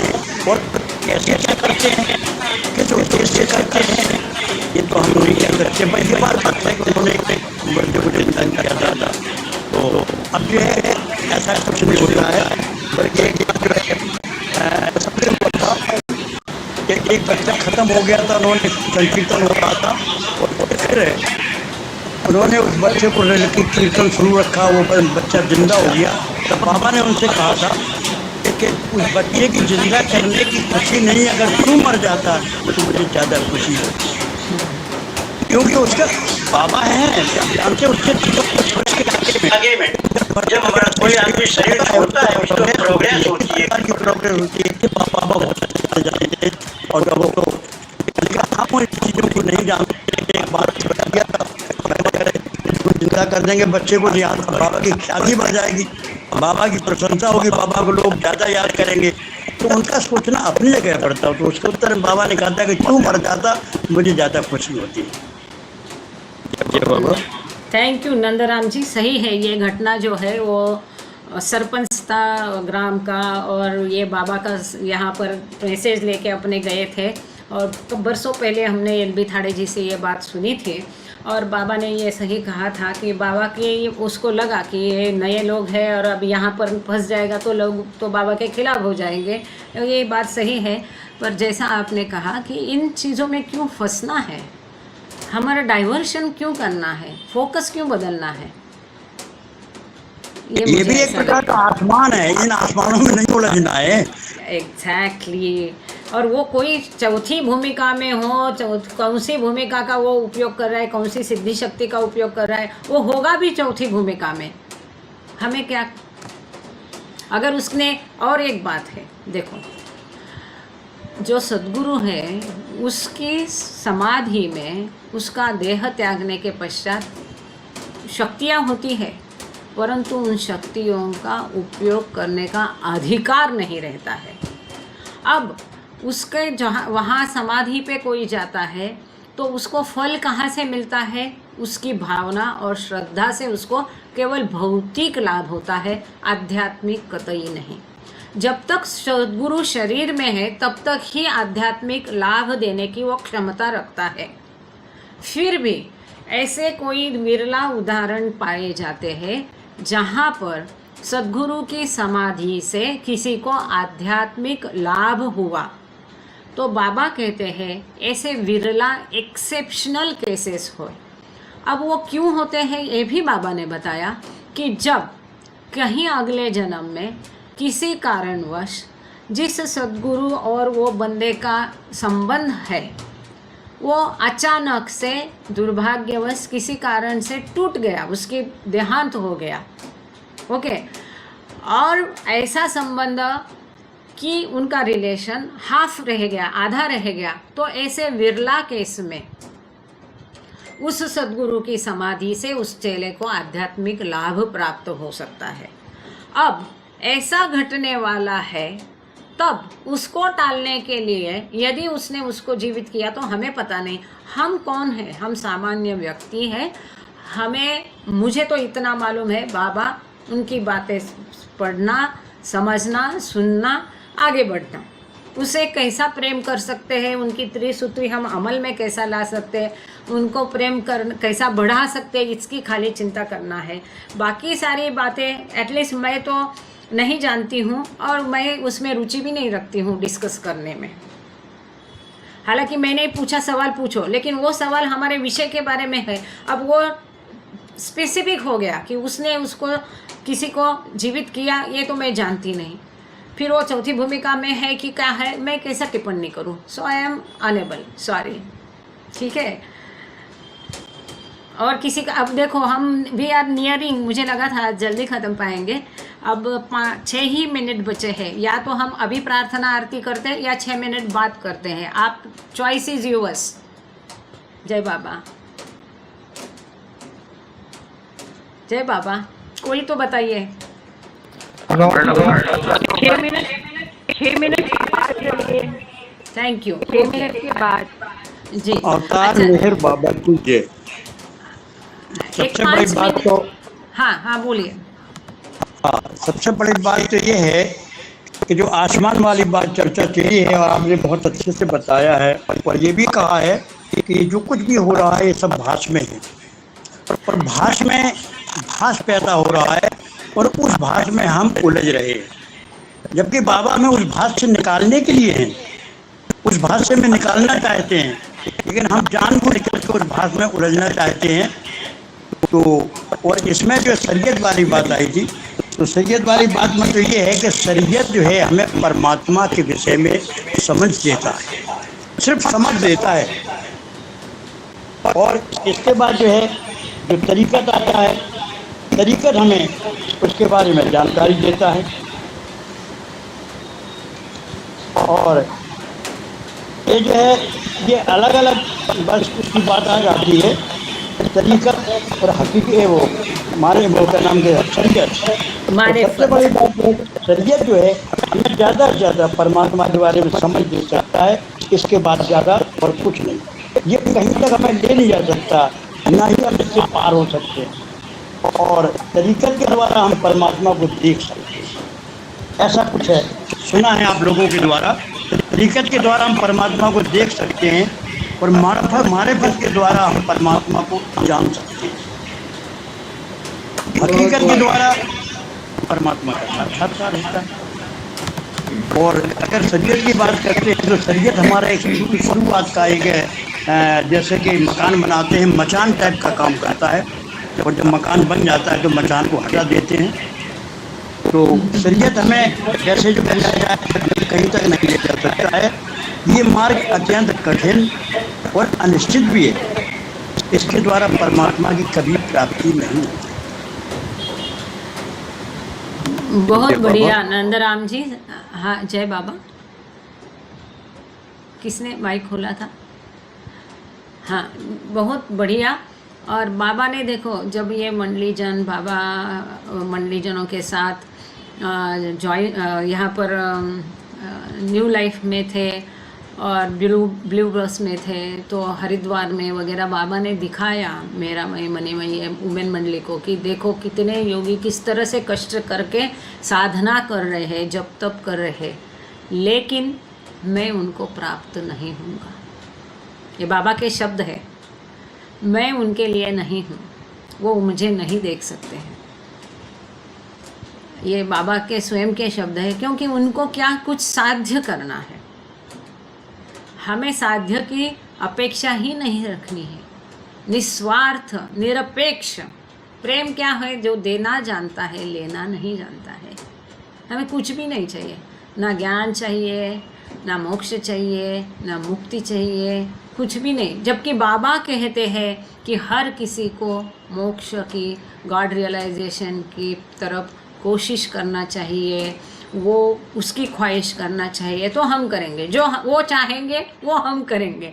वो उनकी खुशी में हमारी खुशी। अगर गलती से भी गुस्से में किसी के लिए कुछ मन से निकलता है तो तुरंत बाबा के चरण आँखों के सामने लाके उनको अर्पण कर दो कि बाबा ये मेरी गलती हो गई। होता है ना, सामान्य व्यक्ति है, रास्ते में आप है अच्छे से क्रॉस नहीं कर पा रहे, हाफ रहे हैं, रास्ता क्रॉस करना है, ग्रीन सिग्नल है, और ऐसे में कोई धड़ाम से गाड़ी स्पीड में आपके आगे लाएगा, आपको गुस्सा आएगा, है कि नहीं? वो मेरी एक सहेली थी अहमदाबाद में, वो जंगली उसका था ये, प्रेम करो अपने सबसे। हाँ, सबसे प्रेम करना सीखना चाहिए, वो सबसे बड़ी तपस्या है। और बाबा कहते हैं कि प्रेम की ये साधना में बाकी सभी साधना ऑलरेडी सम्मिलित है। जप तप साधन सब कुछ ये प्रेम साधना में, बाकी सब कड़ी से कड़ी तपस्या साधना सब कुछ ये साधना में, प्रेम की साधना में सब ऑलरेडी इंक्लूड है। तो बाकी कुछ करने की ज़रूरत है, बहुत कड़ी तपस्या है। ये तो उपवास रखना, मेडिटेशन करना फिर भी शायद आसान होगा, पर जिससे आप प्रेम नहीं कर सकते उससे प्रेम करना, सबसे प्रेम करना, निस्वार्थ खुद का नुकसान करके दूसरों की सेवा करना, कितना कठिन है आप सब लोग जानते हैं, उसको हमें जानते हुए कोशिश करना है। Thank you Baba, thank you all. अवतार मेहर बाबा की जय। नंदराम जी प्रेयर बोलिए, जय बाबा। उसके पश्चात अवतार मेहर बाबा की बाद जय। में कीर्ति। अवतार मेहर बाबा की जय। अवतार मेहर बाबा की जय। हे अपना परवरदिगार, वीडियो भी ऑन करना, जय बाबा। वीडियो भी ऑन करना अपना। सॉरी, शुरू करिए। हाँ, इसमें थोड़ा प्रॉब्लम आ जाती है, ठीक है। कोई बात नहीं। अवतार मेहर बाबा की जय। हे परवरदिगार, सबके राखनहार और सबकी रक्षा करने वाले, तुम्हारा कोई आदि नहीं है और न तुम्हारा कोई अंत है। तुम अद्वैत हो, तुम तुलना से परे हो और तुम्हारा पार कोई नहीं पा सकता है। तुम्हारा कोई रंग और रूप नहीं है। तुम आविर्भाव से रहित हो और तुम गुणातीत हो। तुम अपार हो और अगाध हो, कल्पना और धारणा से परे हो, शाश्वत और अनश्वर हो। तुम अखंड हो और जब नेत्रों के सिवाय और किसी भी प्रकार से तुम्हें कोई नहीं देख सकता। तुम्हारा अस्तित्व सदैव था, तुम सदैव रहते हो और तुम सदैव रहोगे। तुम सर्वत्र हो, तुम हर वस्तु में हो और तुम हर जगह से परे तथा हर वस्तु से परे भी हो। तुम आकाश में हो और पाताल में हो, तुम व्यक्त हो और अव्यक्त हो। तुम सब लोगों पर हो और समस्त लोगों से परे हो। तुम तीनों भूमियों में हो और तीनों भूमियों से परे भी हो। तुम अगोचर हो और स्वतंत्र हो। तुम सृष्टि के रचने वाले हो, स्वामियों के स्वामी हो, समस्त मनों और हृदयों के ज्ञाता हो। तुम सर्वशक्तिमान हो और सर्वव्यापी हो। तुम अनंत ज्ञान हो, अनंत शक्ति हो और अनंत आनंद हो। तुम ज्ञान के महासागर हो, सर्वज्ञ हो, अनंत ज्ञान रखने वाले हो। तुम भूत, वर्तमान और तुम स्वयं ज्ञान हो। तुम पूर्ण दयामय हो और सतत रहकारी हो। तुम आत्माओं की आत्मा हो और अनंत गुणों से संपन्न एक परमात्मा हो। तुम सत्य, ज्ञान और परमानंद की त्रिमूर्ति हो। तुम सत्य के मूल हो, प्रेम के महासागर हो। तुम सनातन सत्ता हो, ऊंचों में सबसे ऊंचे हो। तुम प्रभु और परमेश्वर हो। तुम परब्रह्म हो और परात्पर परब्रह्म भी हो। तुम परब्रह्म परमात्मा हो, अल्लाह हो, इलाही हो, यजदान हो, अहूर मज्द हो और प्रियतमेश्वर हो। तुम्हारा नाम इरद अर्थात एकमेव पुरुष है। हे असीम दया के निधि प्रभुराज, हम अपने सब पापों के लिए पश्चाताप करते हैं। हर एक विचार के लिए जो असत्य, अनुचित या गंदा था, हर एक बोले हुए शब्द के लिए जिसे बोलना हमें उचित न था, और हर एक कर्म के लिए जिसे करना हमें उचित न था। स्वार्थ से प्रेरित हर एक कर्म, शब्द तथा विचार के लिए तथा द्वेष से प्रेरित हर एक कर्म, शब्द और विचार के लिए हम पश्चाताप करते हैं। विशेषकर हर एक कामुक विचार तथा क्रिया के लिए, ऐसे हर एक वचन के लिए जिसको हमने पूरा नहीं किया, सब असत्य वचनों के लिए और सभी निंदा, पाखंड, दम्भ या लोगों के पीछे उनके दोष बताने के लिए हम अनुताप करते हैं। और खासकर दूसरों का नाश करने वाले हर एक कर्म के लिए, दूसरों को दुख देने वाले हर एक शब्द तथा कर्म के लिए तथा दूसरों पर दुख गिरने की इच्छा करने के लिए हम अनुताप करते हैं। ये प्रभुराज, हम पर असीम दया करके हमारे किए हुए पापों को क्षमा कीजिए और वैसे ही आपकी मर्जी के अनुसार विचार करने में, बोलने में तथा कार्य करने में जो हमारी असमर्थता सदा रहती आई है, उसको भी क्षमा कीजिए। यही हमारी आपसे प्रार्थना है। प्रियतम परमात्मा, हमारी ऐसी सहायता कर कि हम तुझसे अधिकाधिक प्रेम करें और अधिक और अधिक और फिर भी तुझसे भी अधिक प्रेम करें, जब तक कि हम तुझ में मिलकर एक हो जाने के बाद क्यों ना बन जाएं, और तू हम सबकी ऐसी सहायता कर कि हम अंत तक बाबा का दामन दृढ़ता से पकड़े रहें। अवतार मेहर बाबा की जय। अवतार मेहर बाबा की जय। अवतार मेहर बाबा की जय। बोलो अवतार मेहर अवतार मेहर बाबा की जय। अवतार मेहर बाबा की जय। तुझारे नार जय लक्ष्मी कर तुझ रत्न परमात्मा लागी आशा सुनी बख्शे पूरी मात आया मुर्शद मेहर बाबा शरण पर न धरी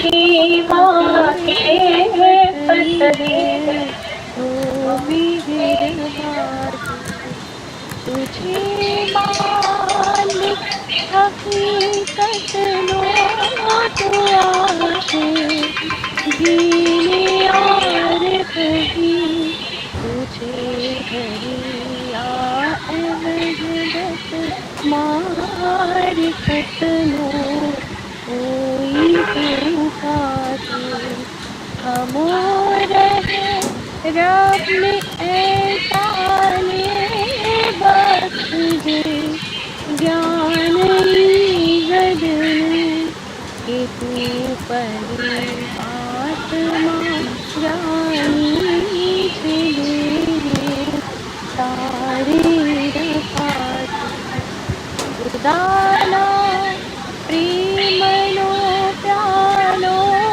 पिलावी मस्त भूलने कर तुझ पर जान सजके किया तेरे पयनात हमारी नाव भर दरिए करारे तो हमें तरिए हमारा ना खुदा मेरे बाबा तेरी बात हमारा मेरे बाबा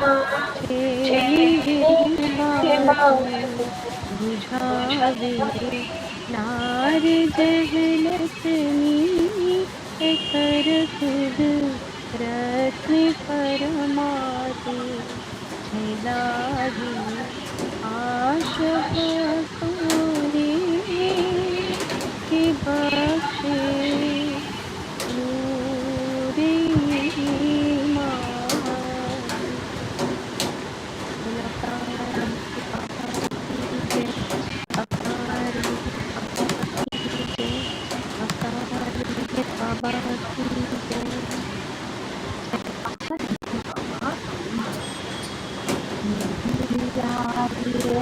राज खजनो ऋणे जगत आज पाही रखे आश तुझ पर छोरी सर्वे काज सुनो सादर स्वरूप सुंदर ज्ञान नो भंडार जगने खातर उपाधिया छे रूपो तेरे पार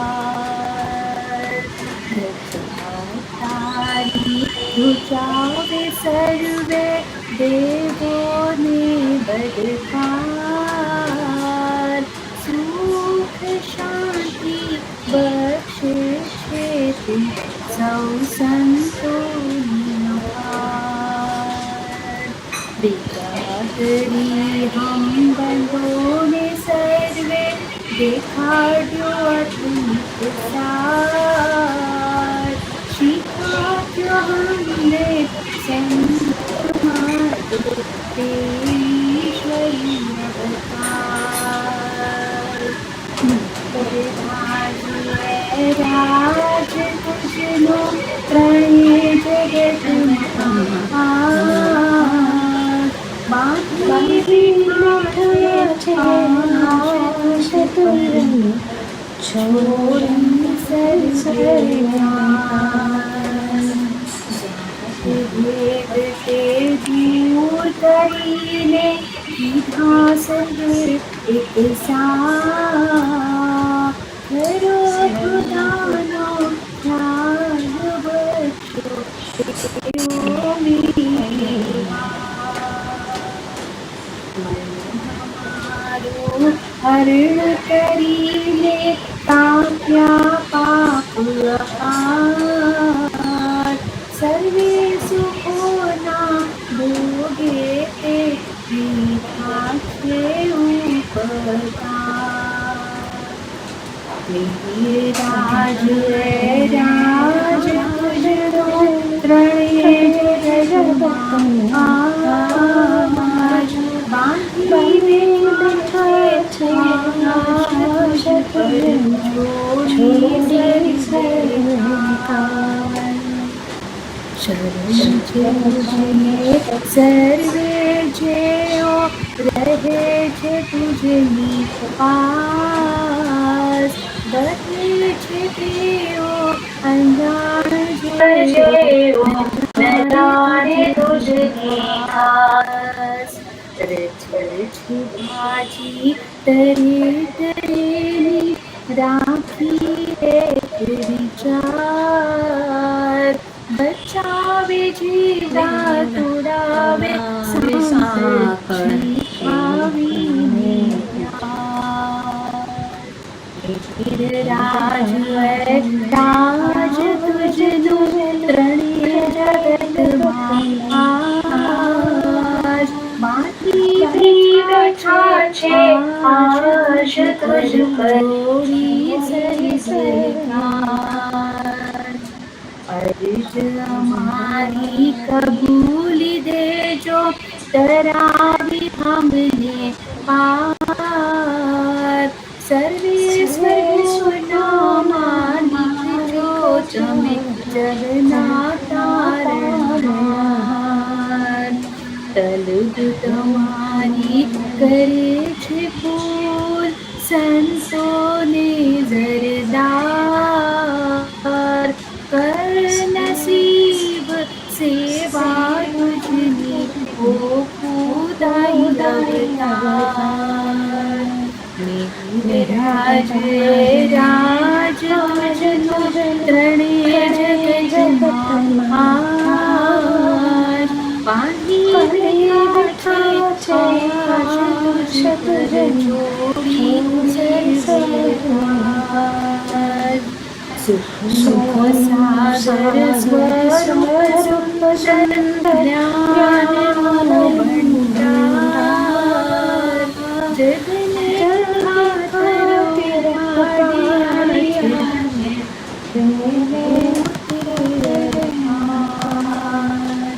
अवतार मेहर बाबा की जय। अवतार मेहर बाबा की जय।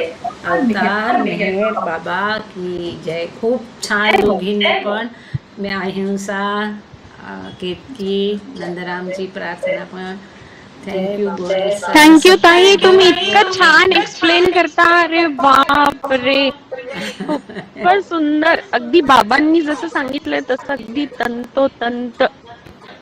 खूप छान, खूप छान. आणि किती सोपं करून सांगता तुम्ही. माय गॉड, खरंच खूप कौतुकास्पद आहे. खूपच. अगं बाबांनी सोपं सांगितलंय. बाबाने इतना सिंपल और सीधी भाषा में दिया है. बाबा की मेहरबानी है आपके ऊपर. हाँ, वो सही है. कृपा, उनकी कृपा है. कृपा, नामी कृपा है. नामी कृपा है ना.